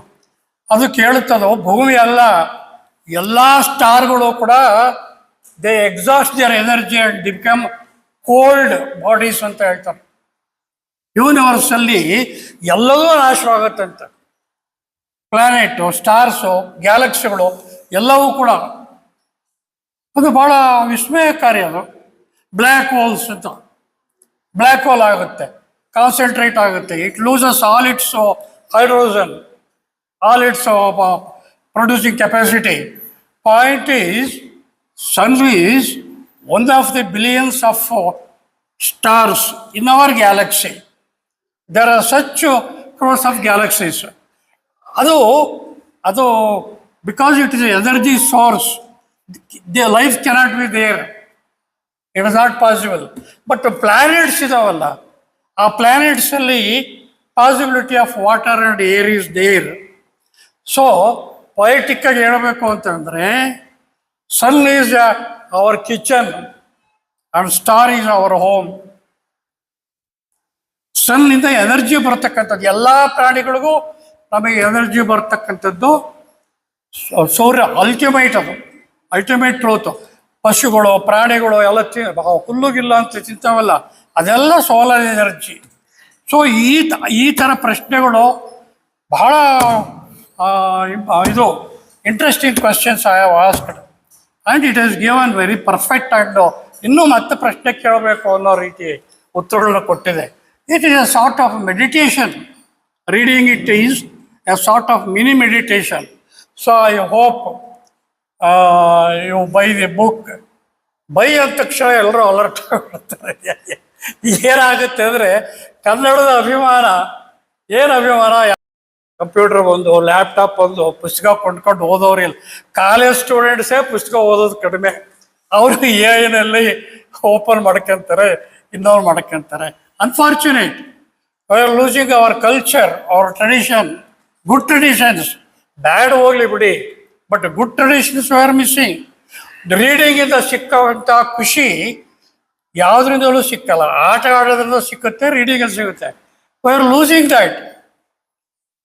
ನಾವು ಬೇಕಾದ್ರೆ ಬಾರ್ಗೆ ಹೋಗಿ 1000 ರೂಪಾಯಿ ಬಿಲ್ ಕೊಡ್ತೀವಿ, ಒಂದು ಪುಸ್ತಕ ಕೊಂಡ್ಕೊಳಕ್ಕೆ ವಿ ಹೆಸಿಟೇಟ್, ಯಾಕೆಂದರೆ ಓದೋರಿಲ್ಲ. ಸೊ ಕನ್ನಡದ ಅಭಿಮಾನ ಅಂದರೆ ಕನ್ನಡ ಪುಸ್ತಕಗಳನ್ನು ಕೊಂಡುಕೊಂಡು ಓದೋದು ಅದು ಕನ್ನಡದ ಅಭಿಮಾನ. ನವೆಂಬರ್ 1ನೇ ತಾರೀಕು ಒಂದು ತಿಂಗಳು ಪೂರ್ತಿ ಭಾಷಣ ಮಾಡೋದು ಅಭಿಮಾನ ಅಲ್ಲ. ಆ ಅಭಿಮಾನ ನಮ್ಮಲ್ಲಿ ಬರಬೇಕು. ಅನ್ಫಾರ್ಚುನೇಟ್ಲಿ ಬಂದಿಲ್ಲ. ಸುಮ್ಮನೆ ನಾವು ಮಾತಾಡಬೇಕಲ್ಲ, ನಮಗೂ ಮಾತಾಡಲ್ಲ. ಸೊ ಸಹಜವಾಗಿ ಮಾತಾಡ್ಬೇಕಂತೇನ ನಾನು ಹೇಳಿದ್ದೀನಿ. ಸೊ ನಾನು ಏನು ಹೇಳ್ತೀನಿ ಅನ್ನೋದಕ್ಕಿಂತ ಪುಸ್ತಕ ಏನು ಹೇಳುತ್ತೆ ಅನ್ನೋದು ಇಂಪಾರ್ಟೆಂಟು. ಯಾಕೆಂದರೆ ಅಲ್ಲಿರೋ ಎಲ್ಲ ಪ್ರಶ್ನೆಗಳು ನಿಮ್ಮ ಪ್ರಶ್ನೆಗಳೇ, ನಿಮ್ಮ ಪರವಾಗಿ ನಾನು ಕೇಳಿರೋ ಪ್ರಶ್ನೆಗಳು, ಮತ್ತು ಅಲ್ಲಿ ಇರ್ತಕ್ಕಂಥ ಎಲ್ಲ ಉತ್ತರಗಳು ಕೂಡ ನಿಮ್ಮ ಪ್ರಶ್ನೆ ಕೊಟ್ಟಿರ್ತಕ್ಕಂಥ ಉತ್ತರಗಳು. ನೀವು ಸಾಧ್ಯವಾದರೆ ಕಾಸು ಕೊಟ್ಟು ಕೊಂಡ್ಕೊಳ್ಳಿ, ಬೇಡ ಅಂದರೆ ಹಾಗೆ ಕಾಂಪ್ಲಿಮೆಂಟ್ರಿ ತಗೊಂಡು ಹೋಗಿ. ಅದು ಪ್ರಶ್ನೆ ಅಲ್ಲ, ದುಡ್ಡಿನ ಪ್ರಶ್ನೆ ಅಲ್ಲ. ಆದರೆ ಓದಬೇಕು ನೀವು. ಹಾಗೆ ನಿಮ್ಮ ಮನೇಲಿ ಕಾಲೇಜ್ ಗೋಯಿಂಗ್ ಸ್ಟೂಡೆಂಟ್ಸು ಅವರ ಇದ್ದರೆ ಅವ್ರ ಕೈಲೂ ಓದಿಸ್ಬೇಕು. ಯಾಕೆಂದರೆ ಅಲ್ಲಿರೋವೆಲ್ಲ basic fundamental questions which every one should be aware and ask and know. So ಇಷ್ಟು ಮಾತುಗಳು ಹೇಳಿ ನನ್ನ ಬಗೆಗೆ ಕೆಲವು ಒಳ್ಳೆಯ ಮಾತುಗಳು ಆಡಿರ್ತಕ್ಕಂಥ ಆತ್ಮೀಯರ ಅವರಿಗೆ ನಮಸ್ಕಾರ ಹೇಳಿದೆ ನನ್ನ ಈ 2 ಮಾತುಗಳನ್ನ ಮುಗಿಸ್ತೇನೆ. ಕಾರ್ಯಕ್ರಮದ ನಂತರ ಲಘು ಭೋಜನದ ವ್ಯವಸ್ಥೆ ಇದೆ. ದಯವಿಟ್ಟು ಎಲ್ಲರೂ ಆ ಭೋಜನ ಸ್ವೀಕರಿಸೇ ಹೋಗಬೇಕು ಅಂತ ನಮಸ್ಕಾರ. ತಿಳಿಸಿಕೊಟ್ಟಂತಹ ಲೇಖಕರಿಗೆ ಧನ್ಯವಾದಗಳು. ಈಗ ಕಾರ್ಯಕ್ರಮದ ಅಧ್ಯಕ್ಷರಾದ ಶ್ರೀ ಅಂಶಿ ಪ್ರಸನ್ನಕುಮಾರ್ ಅವರನ್ನು ಅಧ್ಯಕ್ಷೀಯ ನುಡಿಗಳಿಗಾಗಿ ಆಹ್ವಾನಿಸುತ್ತೇವೆ. ಸರ್, ಈಗಾಗಲೇ ಸಾಕಷ್ಟು ಸಮಯ ಆಗಿದೆ. ನಾನು ಹೆಚ್ಚು ಸಮಯ ತೆಗೆದುಕೊಳ್ಳಲ್ಲ, ಯಾಕಂದರೆ ಊಟದ ಸಮಯ. ಇಸುವಿನ ಮುಂದೆ ಯಾವುದೇ ಕಾನೂನುಗಳು ಅಪ್ಲೈ ಆಗಲ್ಲ ಅಂತ ಗೊತ್ತಿದೆ. ಡಾಕ್ಟರ್ ಬಾ ನಾಗರಾಜ್ ಅವರು ಏನಕ್ಕೆ ನನಗೆ ಅಧ್ಯಕ್ಷತೆ ವಹಿಸಿದ್ದಾರೆ ಅಂತ ಹೇಳಿದ್ರೆ, ಮುಂಚೆ ಆದರೆ ಹೋಗ್ತಾರೆ ಅಂತೇಳಿ ಕೊನೆಗೆ ಹಾಕಿದ್ದಾರೆ. ಲಾಸ್ಟ್ ಟೈಮು ಇದೇ ಸಭಾಂಗಣದಲ್ಲಿ ಒಂದು ಕಾರ್ಯಕ್ರಮ ಆಯಿತು. ಸುಕನ್ಯಾ ಮಾರುತಿಯವರು ಬಂದಿದ್ದರು. ಅವತ್ತು ಸ್ವಲ್ಪ ಗೊಂದಲದಿಂದಾಗಿ ಅವರಿಗೂ ಕೂಡ ತೃಪ್ತಿ ಆಗಲಿಲ್ಲ. ಬಟ್ ಇವತ್ತು ಕಾರ್ಯಕ್ರಮ ಅವರಿಗೆ ಮನಸ್ಸಿಗೆ ತೃಪ್ತಿ ಆಗೋ ರೀತಿಯಲ್ಲಿ ನಡೆದಿದೆ. ಎಲ್ಲ ಗಣ್ಯರು ಕೂಡ ತುಂಬ ಚೆನ್ನಾಗಿ ಮಾತನಾಡಿದ್ದಾರೆ. ಮೊದಲನೇದಾಗಿ ನಿಮ್ಮೆಲ್ಲರ ಪರವಾಗಿ ಈ ಕನ್ನಡ ಸಾಹಿತ್ಯ ಕಲಾಕೂಟ ಮತ್ತು ಭದ್ರಾಸ್ ಶೆಟ್ಟಿ ಬಳಗ ಡಾಕ್ಟರ್ ಬಾ ನಾಗರಾಜ್ ಅವರ ಅರಿವಿನ ಆಳದಲ್ಲಿ ಕೃತಿ ಬಿಡುಗಡೆ ಸಮಾರಂಭವನ್ನು ಏರ್ಪಡಿಸಿದೆ. ಅವರ 84ನೇ ವಯಸ್ಸಿನ ಸಂದರ್ಭದಲ್ಲಿ ನಿಮ್ಮೆಲ್ಲರ ಪರವಾಗಿ ಅವರಿಗೆ ಅಭಿನಂದನೆಗಳನ್ನು ಸಲ್ಲಿಸುತ್ತೆ ಬಯಸುತ್ತೇನೆ. ಸ್ನೇಹಿತರೆ, ಇವತ್ತು ಡಾಕ್ಟರ್ TR ದತ್ತಾತ್ರಿ ಅವರು ತುಂಬ ಅದ್ಭುತವಾಗಿ ಮಾತನಾಡಿದ್ದಾರೆ. ಹಾಗೆ ಡಾಕ್ಟರ್ B ಗುರುಬಸವರಾಜ್ ಅವರು ನಿಮಗೆಲ್ಲ ಗೊತ್ತಿರುವ ಹಾಗೆ ಭಾರಿ ದೊಡ್ಡ ಹೆಸರು ಆಯುರ್ವೇದ ಕ್ಷೇತ್ರದಲ್ಲಿ, ಅವರು ಕೂಡ ಸಾಕಷ್ಟು ಒಳ್ಳೆ ಮಾತುಗಳನ್ನಾಡಿದ್ದಾರೆ. ಮತ್ತು ಡಾಕ್ಟರ್ ಅರುಣ ಅವರಂತೂ ಎಷ್ಟು ಅದ್ಭುತವಾಗಿ ಬಸವರಾಜ್ ಅವರ ವ್ಯಕ್ತಿತ್ವವನ್ನು ನಮಗೆ ಕಟ್ಟಿಕೊಟ್ಟಿದ್ದಾರೆ. ಅದೇ ರೀತಿ ಪ್ರಾಸ್ತಾವಿಕವಾಗಿ ಮಾತನಾಡಿದಂಥ ಚಂದ್ರಶೇಖರ್ ಅವರು ಕಾರ್ಯಕ್ರಮದ ಉದ್ದೇಶವನ್ನು ತಿಳಿಸಿದ್ದಾರೆ. ಇಲ್ಲಿ ಮೊದಲನೇದಾಗಿ ದತ್ತಾತ್ರಿ ಅವರು ಹೇಳಿದ್ರು, ಒಳದಷ್ಟು ನಕ್ಷತ್ರ, ವಿಸ್ತಾರವಾದಷ್ಟು ಆಕಾಶ ಅಂತ ಹೇಳಿದ್ರು. ಅಷ್ಟು ಅದ್ಭುತವಾದ ಕೆಲಸವನ್ನು, ಯಾಕಂದರೆ ನನ್ನ ಡಾಕ್ಟರ್ ಬಾ ನಾಗರಾಜ್ ಅವರನ್ನು ಇವತ್ತಲ್ಲ, ನಾನು ಆಂದೋಲನ ಪತ್ರಿಕೆಗೆ ಸೇರಿದ ದಿನದಿಂದನೂ ಕೂಡ ನಾನು ಗಮನಿಸ್ತಾ ಇದ್ದೇನೆ. ಹಾಗೆ ಆಂದೋಲನದಲ್ಲಿ ಸಾಕಷ್ಟು ಲೇಖನಗಳು ಕೂಡ ಅವರು ಬರೀತಾ ಇದ್ರು. ನಂತರ ಈಗ ವೈದ್ಯ ವೃತ್ತಿಯನ್ನು ಬಿಟ್ಟ ನಂತರ ಸಾಕಷ್ಟು ಕೃತಿಗಳನ್ನು ಹೊರತಂದಿದ್ದಾರೆ. ಡಾಕ್ಟರ್ ಬಸವರಾಜ್ ಅವರು ಒಂದು ಕ್ವಶನ್ ಕೇಳಿದ್ರು, ಗುರು ಬಸವರಾಜ್ ಅವರು, ನೀವು ಲೆಫ್ಟಾ ರೈಟಾ ಅಂತ ಹೇಳಿ. ನನ್ನ ಪ್ರಕಾರ ಅವರು ಸ್ಟ್ರೈಟು ಸರ್. ಅದಕ್ಕೆ ಸ್ವಲ್ಪ ಜನಕ್ಕೆ ಕನ್ಫ್ಯೂಸ್. ಯಾಕಂದ್ರೆ ಲೆಫ್ಟ್ ಅವರು ಲೆಫ್ಟಾ ಅಂತಾರೆ, ರೈಟ್ ಅವರು ರೈಟಾ ಅಂತಾರೆ. ಈ ಸ್ಟ್ರೈಟಾಗಿ ಹೋಗೋದೇ ತಪ್ಪು ಅನ್ನೋ ರೀತಿಯಲ್ಲಿ ಇವತ್ತಿನ ಭಾರತದ ಪರಿಸ್ಥಿತಿ ಆ ರೀತಿ ಇದೆ. ಇಲ್ಲ ಲೆಫ್ಟು, ಇಲ್ಲ ರೈಟು, ಸ್ಟ್ರೈಟಾಗಿ ಹೋಗೋರನ್ನ ಯಾರು ಇಷ್ಟಪಡಲ್ಲ ಅಂತ ಒಂದು ಪರಿಸ್ಥಿತಿ ಇದೆ. ಬಟ್ ನನ್ನ ಪ್ರಕಾರ ಅವರು ಸ್ಟ್ರೈಟ್ ಆಗಿದ್ದಾರೆ ಸರ್. ನೇರವಾದಿ, ತುಂಬ ಒಳ್ಳೆಯ ವಿಚಾರಗಳನ್ನ ಹೇಳ್ತಾರೆ. ಅದ್ಭುತವಾಗಿ ನೋಡಿ, ಇವತ್ತಿನ ಯುವಕರೆಲ್ಲ ಮೊಬೈಲಲ್ಲಿ ಮುಳುಗಿ ಏನೆಲ್ಲ ಮಾಡ್ತಾ ಇದ್ದಾರೆ. ಆದರೆ ಡಾಕ್ಟರ್ ಬಾ ನಾಗರಾಜ್ ಅವರು ಆರ್ಟಿಫಿಷಿಯಲ್ ಇಂಟೆಲಿಜೆನ್ಸ್ ಬಗ್ಗೆ ಎಷ್ಟು ಸದುಪಯೋಗ ಪಡ್ಕೊಂಡಿದ್ದಾರೆ ಅಂತ ಹೇಳಿದ್ರೆ, ದೀಪಕ್ ಅವರ ಲ್ಯಾಪ್ಟಾಪ್ನಲ್ಲಿರ್ತಕ್ಕಂಥ ಆ ಆ್ಯಪನ್ನು ನೋಡಿಕೊಂಡು ಅದರಲ್ಲಿರ್ತಕ್ಕಂಥ ಎಲ್ಲ ವಿಚಾರಗಳನ್ನ ತಿಳ್ಕೊಂಡು 84ನೇ ವಯಸ್ಸಿನಲ್ಲಿ ಈ ಹೊಸ ತಂತ್ರಜ್ಞಾನವನ್ನು ಕಲಿತು ಈ ಕೃತಿಯನ್ನು ಇಂಗ್ಲೀಷ್ ಮತ್ತು ಕನ್ನಡದಲ್ಲಿ ತಂದುಕೊಟ್ಟಿದ್ದಾರಲ್ಲ, ನಿಮ್ಮೆಲ್ಲರ ಚಪ್ಪಾಳೆ ಅವರಿಗೆ ಬರಲಿ. ಈಗ ನೋಡಿ, ಕಲಿಕೆಗೆ ಯಾವುದೇ ವಯಸ್ಸಿನ ಭೇದ ಇಲ್ಲ ಅನ್ನೋದಕ್ಕೆ ಇದೇ ಸಾಕ್ಷಿ. ನಾನು ಡಾಕ್ಟರ್ ಬಾ ನಾಗರಾಜ್ ಅವರನ್ನು ಅವ್ರು ಹೇಳಿದಾಗೆ ನಾನು ದೇವನಿಂದ ಗಮನಿಸ್ತಾ ಇದ್ದೀನಿ. ಅವರ ವಿಚಾರಗಳು ಒಳ್ಳೆಯದಿದೆ. ಮತ್ತು ಮೇಡಮ್ ಹೇಳಿದ್ರು, ಅವ್ರಿಗೆ ವೈದ್ಯಕೀಯ ವೃತ್ತಿಯಾದ ಕೂಡ ಸಾಹಿತ್ಯದ ಬಗ್ಗೆ ಒಲವು ಅಂತೇಳಿ. ಅವರ ಆತ್ಮಸಾಕ್ಷಿ ಅಥವಾ ಸಾಕ್ಷಿ ಇದೆಯಲ್ಲ, ಅದನ್ನು ಜೀವನ ಚರಿತ್ರೆ, ಆತ್ಮಚರಿತ್ರೆಯನ್ನು ಓದಿ ಅವರಿಗೆ ನಾನು BSc ಮಾಡಬೇಕಾ MBBS ಮಾಡಬೇಕಾ ಅನ್ನೋ ಗೊಂದಲ. ಗೊಂದಲ ಇದೆ. ಮತ್ತು ಹೇಗೆಲ್ಲ ಅವರು ಸ್ಟಡಿ ಮಾಡಿದ್ರು, ಮತ್ತು ಕುಟುಂಬಗಳನ್ನೆಲ್ಲ ಹೇಗೆ ಮಾಡಿದ್ರು, ಅಣ್ಣ ತಮ್ಮದಿರನ್ನೆಲ್ಲ ಸೆಟ್ಲ್ ಮಾಡಲಿಕ್ಕೆಲ್ಲ ಹೇಗೆಲ್ಲ ಟ್ರೈ ಮಾಡೋದು ಅಂತೇಳಿ ಹಾಗೆ ಗುರು ಬಸವರಾಜರು ಹೇಳಿದ್ರು, ದತ್ತಾತ್ರೇಯ ಅವರು ಹೇಳಿದ್ರು, ಲೇಖಕನಿಗೆ ಯಾವಾಗಲೂ ಕೂಡ ಅನುಭವಗಳು ಮುಖ್ಯ ಆಗುತ್ತೆ, ಅನುಭವಗಳನ್ನು ಅವರು ತಮ್ಮ ಸಾಹಿತ್ಯದಲ್ಲಿ ಕಟ್ಟಿಕೊಡ್ತಾರೆ ಅಂತೇಳಿ. ನನ್ನ ಪ್ರಕಾರ ಡಾಕ್ಟರ್ ನಾಗರಾಜ್ ಅವರು ಪ್ರಖರವಾದ ವೈಚಾರಿಕತೆಯನ್ನು ಇಟ್ಕೊಂಡು ತಾವು ಏನು ಹೇಳ್ಬೇಕು ಅನ್ನೋದನ್ನ ತಿಳಿಸ್ಕೊಡ್ತಾ ಇವತ್ತು ನಾಡಿನ ಒಬ್ಬ ಪ್ರಮುಖ ವೈದ್ಯ ಸಾಹಿತಿಯಾಗಿ ಅವರು ಬೆಳೆದಿದ್ದಾರೆ. ಸಾಕಷ್ಟು ಒಳ್ಳೆಯ ಕೃತಿಗಳನ್ನು ಕನ್ನಡ ಸಾಹಿತ್ಯ ಲೋಕಕ್ಕೆ ಕೊಟ್ಟಿದ್ದಾರೆ. ಆ ಮೂಲಕ ಚಂದ್ರಶೇಖರ್ ಅವರು ಹೇಳ್ತಾರೆ, ದೇಜಗ್ ಅವರು ಹೇಳಿದಾಗೆ ಕನ್ನಡ ಸಾಹಿತ್ಯಕ್ಕೆ ಎಲ್ಲ ರೀತಿಯವರು ಬರಬೇಕು, ಎಲ್ಲರೂ ಕೂಡ ಆ ಮೂಲಕ ಸಾಹಿತ್ಯವನ್ನು ಶ್ರೀಮಂತಗೊಳಿಸಬೇಕು ಅಂತೇಳಿ ತಮ್ಮ ವೈದ್ಯಕೀಯ ಸಾಹಿತ್ಯದ ಮೂಲಕ ಕನ್ನಡ ಸಾಹಿತ್ಯವನ್ನು ಡಾಕ್ಟರ್ ನಾಗರಾಜ್ ಅವರು ಶ್ರೀಮಂತಗೊಳಿಸಿದ್ದಾರೆ ಅಂತೇಳಿ ಹೇಳ್ತಾ ನಾನು ಹೆಚ್ಚು ಸಮಯ ತೆಗೆದುಕೊಳ್ಳಿಕ್ಕೆ ಹೋಗಲ್ಲ.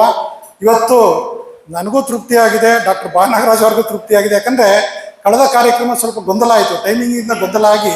ಯಾಕಂದರೆ ನಾನು ಪತ್ರಕರ್ತರ ಭವನದಲ್ಲಿ ನಮ್ಮ ಸ್ಟಾಫ್ಗೆಲ್ಲ ಏನು ಹೇಳಿದೆ ಅಂತ ಹೇಳಿದ್ರೆ, ಪುಸ್ತಕ ಬಿಡುಗಡೆನ ಕೊನೆಗೆ ಕೊಡಿ, ಮೊದಲೇ ಯಾವ್ದಾದ್ರು ಪ್ರೆಸ್ ಮೀಟ್ ಕೊಡಬೇಡಿ ಅಂತೇಳಿ. ಅವತ್ತು ಏನಾಯ್ತು ಅಂದರೆ ಸುಕನ್ಯಾ ಮಾರುತಿ ಅವರು ಬಂದ ದಿನ ಚಂದ್ರಶೇಖರ್ ಅವರು ಇದ್ದರು, ನನಗೆ ಸಮಯ ಆಗಿದೆ, 12 ಗಂಟೆ ಆಗಿದೆ, ನಾನು ಬಿಟ್ಕೊಡಿ ಅಂತೇಳಿ ಕಾರ್ಯಕ್ರಮ ಒಂದು ರೀತಿ ಅಬ್ರಪ್ಟ್ ಆಗಿ ಎಂಡ್ ಆಯಿತು. ಅವತ್ತು ಡಾಕ್ಟರ್ ನಾಗರಾಜ್ ಅವರಿಗೆ ಸಮಾಧಾನ ಆಗಲಿಲ್ಲ. ಇವತ್ತು ಪ್ರತಿಯೊಬ್ಬರು ವೇದಿಕೆಯಲ್ಲಿರ್ತಕ್ಕಂಥವ್ರು, ಕೃತಿ ಬಿಡುಗಡೆ ಮಾಡಿದವರು, ಕೃತಿಯನ್ನು ಕುರಿತು ಮಾತನಾಡಿದವರು, ಮುಖ್ಯ ಅತಿಥಿಗಳಾಗಿ ಬಂದಿರತಕ್ಕಂಥವ್ರು, ಹಾಗೆ ಸ್ವತಃ ಲೇಖಕರು ತುಂಬ ಚೆನ್ನಾಗಿ ಮಾಡಿದ್ದಾರೆ. ಅಧ್ಯಕ್ಷತೆ ವಹಿಸಿರ್ತಕ್ಕಂಥ ನನಗೂ ಕೂಡ ತೃಪ್ತಿಯಾಗಿದೆ. ಯಾಕಂದರೆ ಸರ್, ಮೈಸೂರಲ್ಲಿ ಒಬ್ಬರು ರಾಜಕಾರಣಿ ಇದ್ದಾರೆ, ಯಾರು ಅಂತ ಹೆಸರು ಹೇಳಲ್ಲ, ಫಸ್ಟ್ ಮಾತಾಡಿ ಅಂತ ಹೇಳಿದ್ರೆ ವೇದಿಕೆಯಲ್ಲಿ ತುಂಬ ಜನ ಗಣ್ಯರಿದ್ದಾರೆ, ಅವರೆಲ್ಲ ಮಾತನಾಡ್ತಾರೆ, ಅದಕ್ಕೋಸ್ಕರ ನಾನೇನು ಮಾತಾಡಲ್ಲ ಅಂತ ಹೇಳ್ತಾರೆ. ಲಾಸ್ಟಲ್ಲಿ ಮಾತಾಡಿ ಅಂತ ಹೇಳಿದ್ರೆ ಇವರೆಲ್ಲರೂ ಮಾತಾಡಿದರೆ ನಾನೇನು ಮಾತಾಡಲ್ಲ ಅಂತ ಹೇಳ್ತಾರೆ. ಹಾಗೆ ಇವತ್ತು ಮೊದಲ ಮದುವೆಯಾಗಬೇಡ, ಸಮಾರಂಭದಲ್ಲಿ ಕೊನೆಯ ಭಾಷಣಕಾರ ಆಗಬೇಡ ಅಂತೇಳಿ ಮಾತಿದೆ. ಅದೇನೇ ಇರಲಿ ಸರ್, ಇವತ್ತಿನ ಕಾರ್ಯಕ್ರಮ ಅದ್ಭುತವಾಗಿದೆ. ಅರಿವಿನ ಆಳದಲ್ಲಿ ಅಂತೇಳಿ ಒಂದು ಅದ್ಭುತವಾದ ಕೃತಿಯನ್ನು ಕೊಟ್ಟಿದ್ದೀರಾ. ಇವತ್ತಿನ ಯುವಕರಿಗೆ ಡಾಕ್ಟರ್ ನಾಗರಾಜ್ ಅವರ ಮಾದರಿ. ಯಾಕಂದ್ರೆ ಆರ್ಟಿಫಿಷಿಯಲ್ ಇಂಟೆಲಿಜೆನ್ಸ್ ಇಂದ ನಮ್ಮ ಕೆಲಸ ಹೋಗುತ್ತೆ ಅಂತೇಳಿ ಸ್ಟ್ರೈಕ್ ಮಾಡ್ತಕ್ಕಂಥ ಕಾಲಘಟ್ಟದಲ್ಲಿ ಆರ್ಟಿಫಿಷಿಯಲ್ ಇಂಟೆಲಿಜೆನ್ಸ್ ಬಗ್ಗೆ ಆಳವಾಗಿ ಹೋಗಿ ಆಳವಾದ ಅರಿವಿನ ಮೂಲಕ ನಮ್ಮ ಜೀವನದ ಘಟ್ಟಗಳನ್ನು ತಿಳಿಸ್ಕೊಟ್ಟಿರ್ತಕ್ಕಂಥ ಡಾಕ್ಟರ್ ನಾಗರಾಜ್ ಅವರಿಗೆ ನಿಮ್ಮೆಲ್ಲರ ಪರವಾಗಿ ವೈಯಕ್ತಿಕವಾಗಿ ಅಭಿನಂದನೆಗಳನ್ನು ಸಲ್ಲಿಸಿ ನನ್ನ ಮಾತನ್ನು ರೈಟು ಅಲ್ಲ ಸ್ಟ್ರೈಟ್ ಅಂತ ಅವರ ವ್ಯಕ್ತಿತ್ವವನ್ನು ತುಂಬಾ ಸುಂದರವಾಗಿ ಒಂದೇ ವಾಕ್ಯದಲ್ಲಿ ಹೇಳಿದಂತಹ ಅಧ್ಯಕ್ಷರಿಗೆ ಧನ್ಯವಾದಗಳು. ಕಾರ್ಯಕ್ರಮದ ಯಶಸ್ಸಿಗೆ ಸಹಕರಿಸಿದ ಎಲ್ಲರಿಗೂ ಕೃತಜ್ಞತೆಗಳನ್ನು ಹೇಳಲು ಡಾಕ್ಟರ್ ಬಿ ದೀಪಕ್ ದಂತವೈದ್ಯರು ಇವರನ್ನು ವಂದನಾರ್ಪಣೆಗೆ ಆಹ್ವಾನಿಸುತ್ತೇನೆ. ನಮಸ್ಕಾರ. ಈ ಡೀಪ್ ಡೈವ್ ಅನ್ನೋ ಪುಸ್ತಕ ಇಂಗ್ಲಿಷ್ನಲ್ಲಿ ಬಂದದ್ದನ್ನ ಕನ್ನಡದಲ್ಲಿ ಅರಿವಿನ ಆಳದಲ್ಲಿ ಅಂತ ತಂದು ರಿಲೀಸ್ ಮಾಡಿರುವಂತು. ಆ ಪುಸ್ತಕದ ಮುಖಪುಟದಲ್ಲಿರೋದು ನಮ್ಮ ತಾತನವರ ಫೋಟೋ. ಅದನ್ನ ಕೂಡ ಎಐನಲ್ಲೇ ಎಡಿಟ್ ಮಾಡಿಬಿಟ್ಟು ಮುಖಪುಟವಾಗಿ ಬಳಸಿರೋದು. ಅದೊಂದು ನಿಮಿಷ ತಿಳಿಸ್ಬೇಕು ನಾನು. ನಂತರ ನಾವೆಲ್ಲ ಸಾಯುತ್ತಿರುವ ನಕ್ಷತ್ರದಲ್ಲಿ ಬೆಳೆದಿರುವಂತಹ ವ್ಯಕ್ತಿಗಳು. ನಮ್ಮ ಬದುಕೆಲ್ಲ ಒಂದು ಸಾಹಿತ್ಯ ನಕ್ಷತ್ರದಲ್ಲಿ ಒಂದು ಭೂಮಿ ಬಂದ್ಬಿಟ್ಟು ಆ ಭೂಮಿಯಲ್ಲಿ ಮನುಷ್ಯನಾಗಿ ನಾವು ಹುಟ್ಟಿ ಅದ್ರನ್ನೇ ಪ್ರಶ್ನೆ ಮಾಡುವಂಥದ್ದು, ಅದನ್ನೇ ಚಿಂತಿಸುವಂತ ಮಟ್ಟಕ್ಕೆ ಬಂದಿದ್ದೀವಿ ನಾವು ಅಂತಂದ್ರೆ ನಾವು ಮತ್ತೆ ಎಲ್ಲಿದ್ದೀವಿ ಅನ್ನೋ ಒಂದು ವಿಮರ್ಶೆಯನ್ನು ಮತ್ತೆ ಮಾಡ್ಕೋಬೇಕಾಗತ್ತೆ. ಅದೆಲ್ಲವನ್ನು ಬಿಟ್ಬಿಟ್ಟು ಇವಾಗ ನನ್ನ ಕೆಲಸಕ್ಕೆ ನಾನು ಬಂದರೆ, ಇಂದಿನ ಅಧ್ಯಕ್ಷತೆ ವಹಿಸಿದ ನಮ್ಮ ಕಾರ್ಯನಿರ್ವಾಹಕ ಸಂಪಾದಕರಾದಂತಹ ಶ್ರೀ ಅಂಶಿ ಪ್ರಸನ್ನ ಕುಮಾರ್ ಅವರಿಗೆ ನಮ್ಮ ತಂದೆಯವರು ರೈಟ್ ಲೆಫ್ಟ್ ಅಲ್ಲ ಸ್ಟ್ರೈಟ್ ಅಂತ ಹೇಳ್ಬಿಟ್ಟು ಒಂದು ಡೆಫಿನೇಷನ್ ಕೊಟ್ಟಿದ್ದಕ್ಕೆ ಧನ್ಯವಾದಗಳನ್ನು ಹೇಳುತ್ತಾ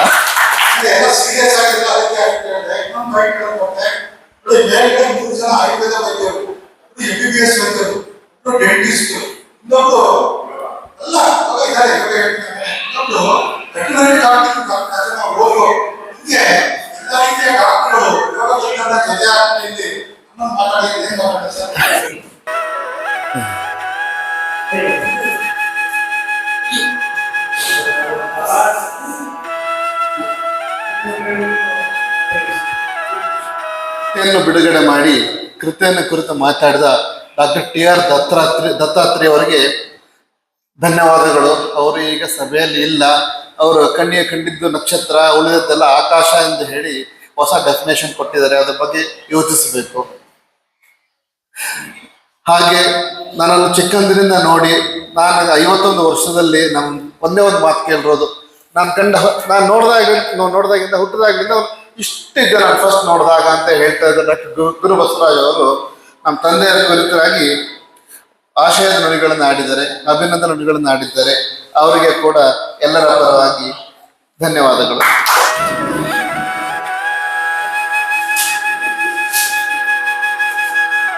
ನಮ್ಮ ಮನೆಗೆ ಕೂಗಳತೆಯಲ್ಲಿ ಎದ್ದು ಬಿಟ್ಟು ಇಲ್ಲಿ ಮುಖ್ಯ ಅತಿಥಿಯಾಗಿ ಬಂದಿರುವಂಥ ಡಾಕ್ಟರ್ ಅರುಣಾ ಅವರಿಗೆ ಕೂಡ ನಾನು ಧನ್ಯವಾದಗಳನ್ನು ತಿಳಿಸುತ್ತೇನೆ.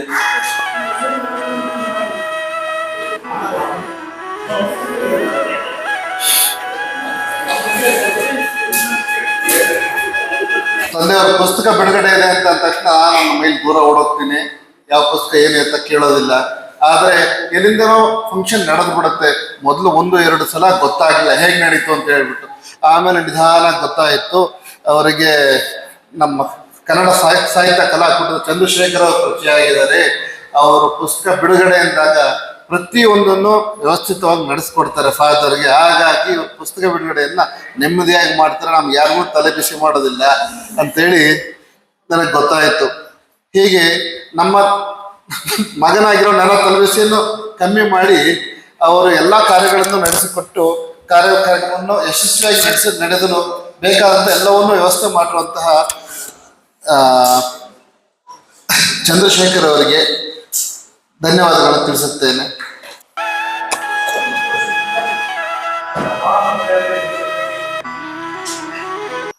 ಹಾಗೆ ಈ ಲೇಖನವನ್ನು ರಚಿಸಿ ಈ ಕಾರ್ಯಕ್ರಮಕ್ಕೆ ಮೂಲ ಕಾರಣಕರ್ತರಾದ ನನ್ನ ತಂದೆಯವರ ಡಾಕ್ಟರ್ ಭಾ ನಾಗರಾಜ್ ಅವರಿಗೆ ಧನ್ಯವಾದಗಳನ್ನು ಅರ್ಪಿಸುತ್ತೇನೆ.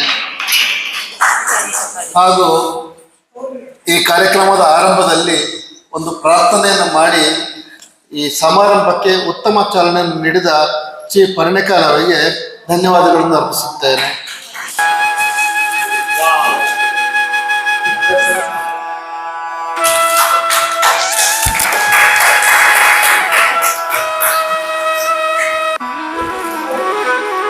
ನಿರೂಪಣೆ ಮಾಡ್ಬಿಡ್ತೀನಿ ನೋಡು ಅಂತ ಹೇಳಿದಾಗ ಗೊಂದಲಗೊಳ್ಳದೆ ನಿರೂಪಣೆಯ ಜವಾಬ್ದಾರಿ ವಹಿಸಿದ ನನ್ನ ಶ್ರೀಮತಿಯಾದ ಡಾಕ್ಟರ್ ಸುಷ್ಮಾ ಅವರಿಗೂ ಕೂಡ ಧನ್ಯವಾದಗಳನ್ನು ಅರ್ಪಿಸುತ್ತೇನೆ.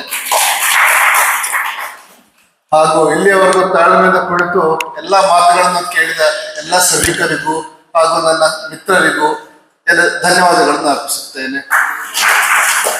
ಎಲ್ಲರೂ ದಯಮಾಡಿ ಊಟದ ವ್ಯವಸ್ಥೆ ಮಾಡಿದ್ದಾರೆ, ತೆಗೆದುಕೊಂಡು ಹೋಗಬೇಕೇ ವಿನಂತಿ.